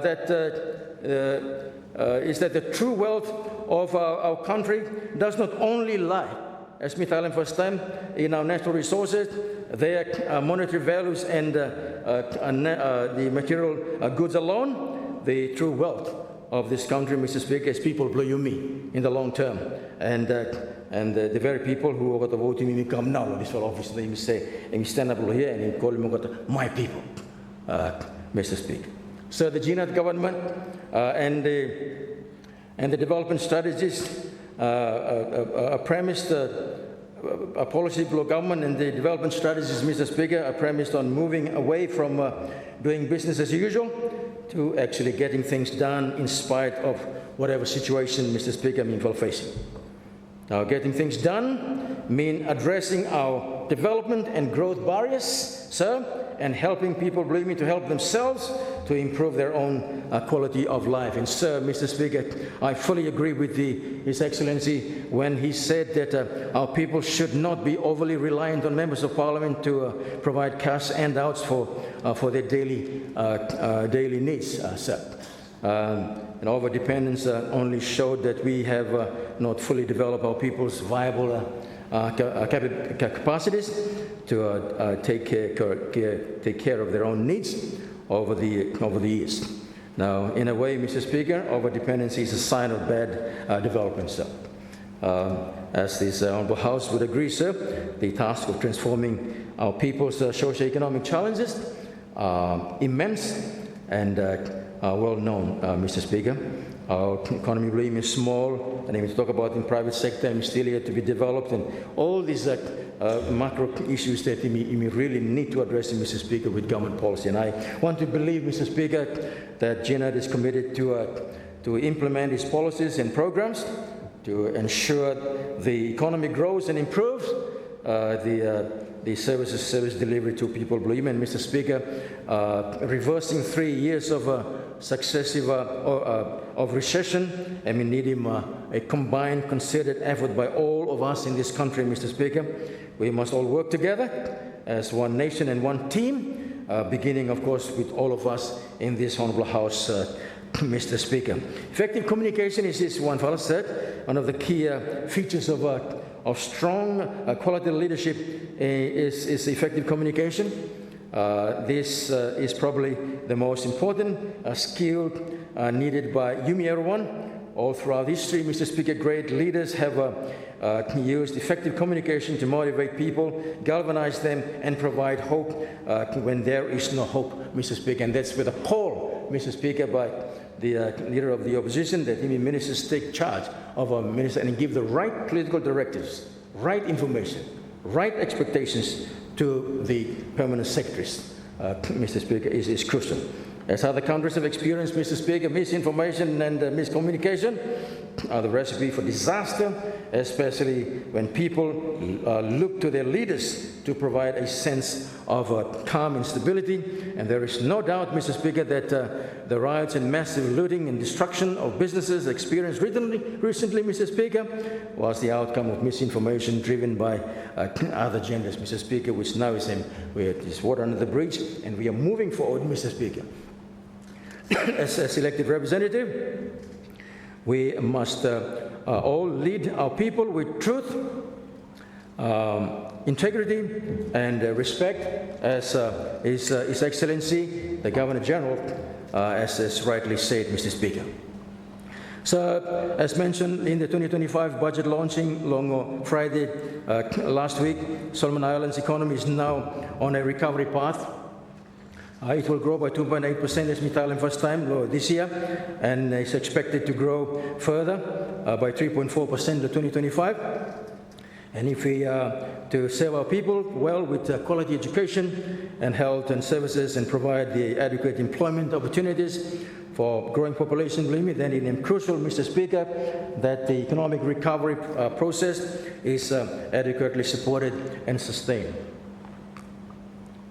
So, our growth experience so far has shown that the current development model will not deliver, Mr. Speaker, and the quality and volume of services that our growing population and we desire.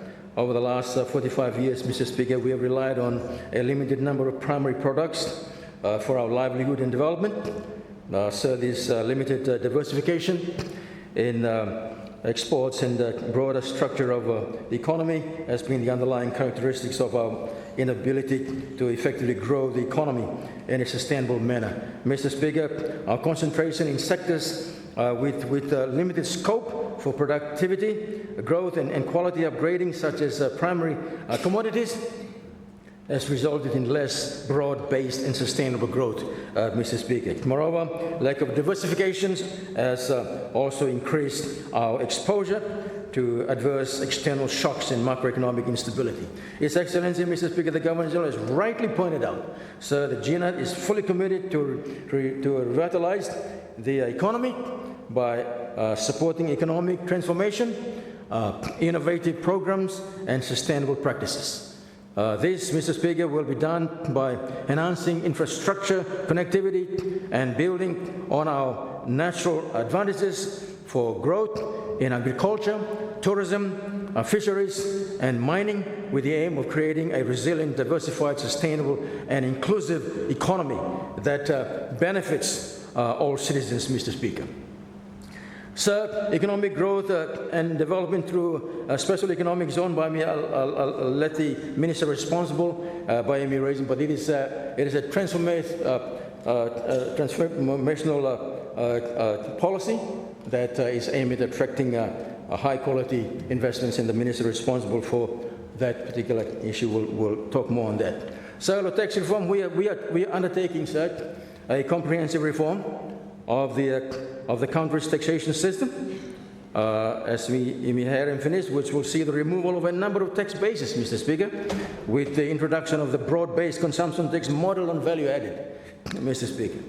This reform, Mr. Speaker, will address the cost of government, which is currently very, very high, Mr. Speaker, and by me also introduce a very modernized tax system. This is a good news for income earners and businesses. By the way, it will automatically, when we introduce this in 2026, automatically every employee in this country will have a salary rise by the value of the PAY tax over the pay. Because by me out in that one, Mr. Speaker, so not a problem lo central bank more. When we have so much spending money, people might spend the wrong places and all same. So we will guide this properly when people suddenly have a salary rise. And businesses that are taxed in individual rate, Mr. Speaker, will have additional salary. Now, we'll out him now that one, Mr. Speaker. They will only be subject to input tax or value added, and also claim credit for the output tax, Mr. Speaker. So it's good news for the people of this country, Mr. Speaker.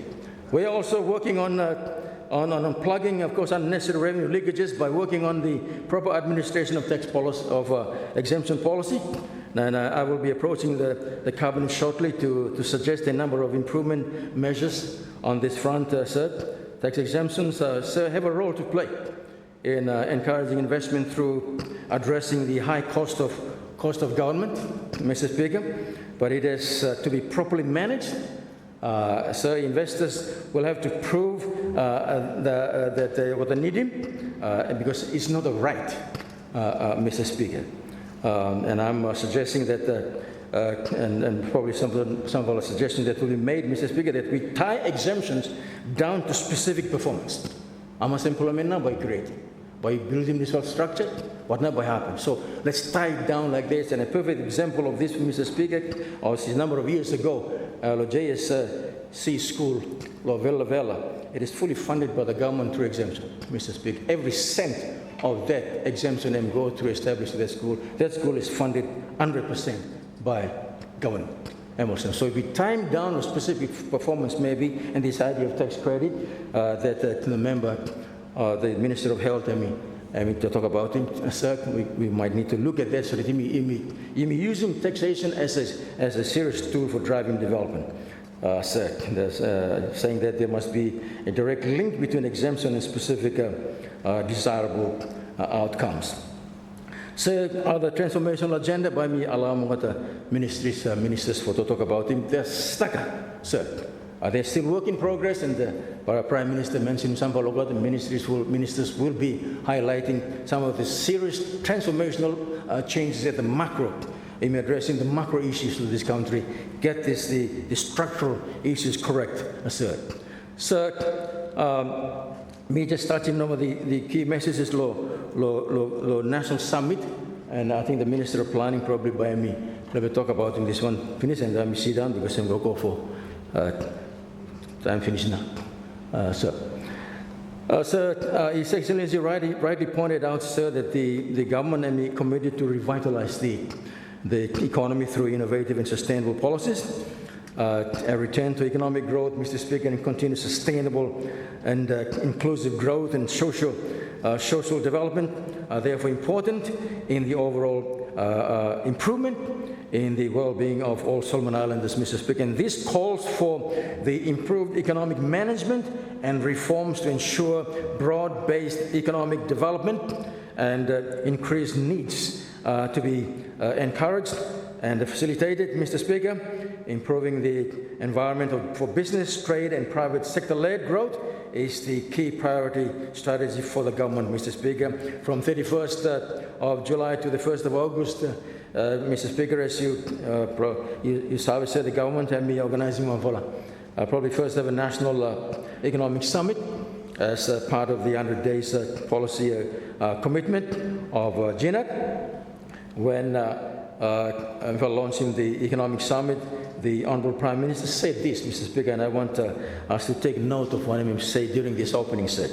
This summit, and I quote him, serves as a platform to present and summarize the current economic situation of our country, identify barriers that hinder productive growth, and collectively develop actionable strategies that will address these barriers and pave the way for transformative, sustainable, socio-economic growth and inclusive development. I therefore call on all of us to work together and enhance collective partnership from all of us going forward to ensure the outcomes of this summit is actioned. And Mr. End of quote. And Mr. Speaker, during the summit, so it was noted that the National Development Strategy, objective number 1, has committed Solomon Islands GDP growth at 5% by 2025 and 7% by 2027 and beyond. Oh my word. So at the current rates, Mr. Speaker, this commitment might not be reached, sir, due to the lack of economic diversification that support economic growth. So let's think very hard on this one, sir. Our key drivers of economic growth have experienced slow growth in export volume compared to pre-COVID levels, for example. In many respects, sir, the economic summit was timely, as it allowed the government, private sector, and donor partners to consider other options to broaden the economic base and what could be done to address the primary barriers to growth. And Mr. Speaker, there are 2 key messages of the economic summit. The first is that we must foster an environment that nurtures diversification of economic activities, transformative resilience and sustainable economic growth, and ensuring that development is inclusive and benefits all sectors. That comes out very, very powerfully from the participants of the summit. The second is that there are deeper and more involved foundational issues, Mr. Speaker, that go beyond the observed statistics, which must involve a critical look at the possible causes of the observed undesired outcome, which in turn means, Mr. Speaker, delving into the very structure and essence of the way we organize ourselves and in our endeavor, Mr. Speaker, to grow the economy, and therefore it must point to the need to pursue appropriate institutional, structural, attitudinal, legal, and cultural reforms, Mr. Speaker. Another critical issue raised during the summit was in the areas of socio-political governance. Both public and private sectors were clearly presented at the summit as well. For example, the challenge of our electoral system. They raised it. Dependency mentality, corruption in contract awards, and lack of affirmative action policies present formidable. They see that as presenting formidable obstacles. However, Mr. Speaker, they are not insurmountable. Comprehensive reform in these areas are essential to enhance the credibility and fairness of our elections, and foster self-reliance and innovation, and combat corruption, and level the playing field for our local entrepreneurs. These efforts, Mr. Speaker, will lay the foundation for a more democratic and equitable future for all Solomon Islanders, and the reform in that front, Mr. Speaker, is pursued by the Office of the Prime Minister. Sir, the National Economic Summit was a success. Going forward, the key short-term recommendations of the summit will be prioritized and featured in the 2025 development budget and in the 4 years implementation and translation document of the GNAT. The key outcomes of the summit, Mr. Speaker, will form the main content of the Solomon Islands National Economic Development Roadmap, which will be developed in the coming months. Mr. Speaker. Just touch on a few comments here, and then we should finish, sir. Sir, His Excellency come out very powerfully on national unity and nation building. And pointing out that one very clearly, Mr. Speaker. They are essential for the economic growth and development successfully, Mr. Speaker. And as a responsible government, sir, GNAT will do everything possible to build and encourage an inclusive society where diversity is celebrated and every citizen feels valued and heard, and stability will be ensured through transparent political and economic governance, rule of law, and respect for human rights, Mr. Speaker. Sir, I think I've said enough now, sir. But we want to thank him, the Prime Minister, for moving this whole motion and giving me the opportunity for ministers who are in charge of our portfolios to come out and contribute to the debate, to elaborate more on policies to come directly under Ministry Law Order. And of course, from what I'm hearing from the Leader of the Opposition, Mr. Speaker, maybe giving the opportunity for that side of the House to have a more focused debate. So what I'm putting out come here is probably a bigger picture. We granted, Mr. Speaker, that there are micro issues there, health, we've got a problem there, and the Minister of Health is trying his very best to address that, and we need to commend the outstanding work that the Minister of Health and taking ministry, Mr. Speaker. Other ministers will come out and explain more as required of us by His Excellency. Sir, I have faith in all of us that we will uphold our country's motto in leading our country by serving our people with truth and respect, Mr. Speaker. With that, sir, we are fully supporting this motion, and we sit down. Thank you. Thank you, Honourable Minister. Any other members wish to speak to the motion?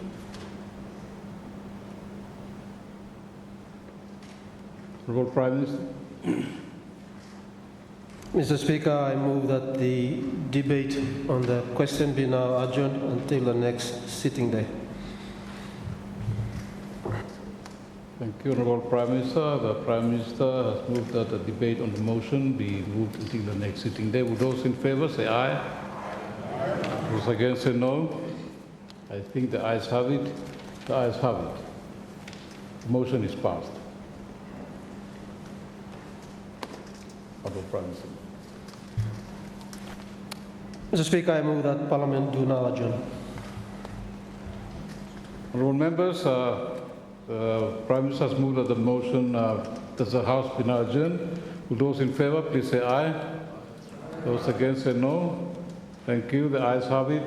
The ayes have it. The House is adjourned until 9:30 a.m. tomorrow, 10th September 2024.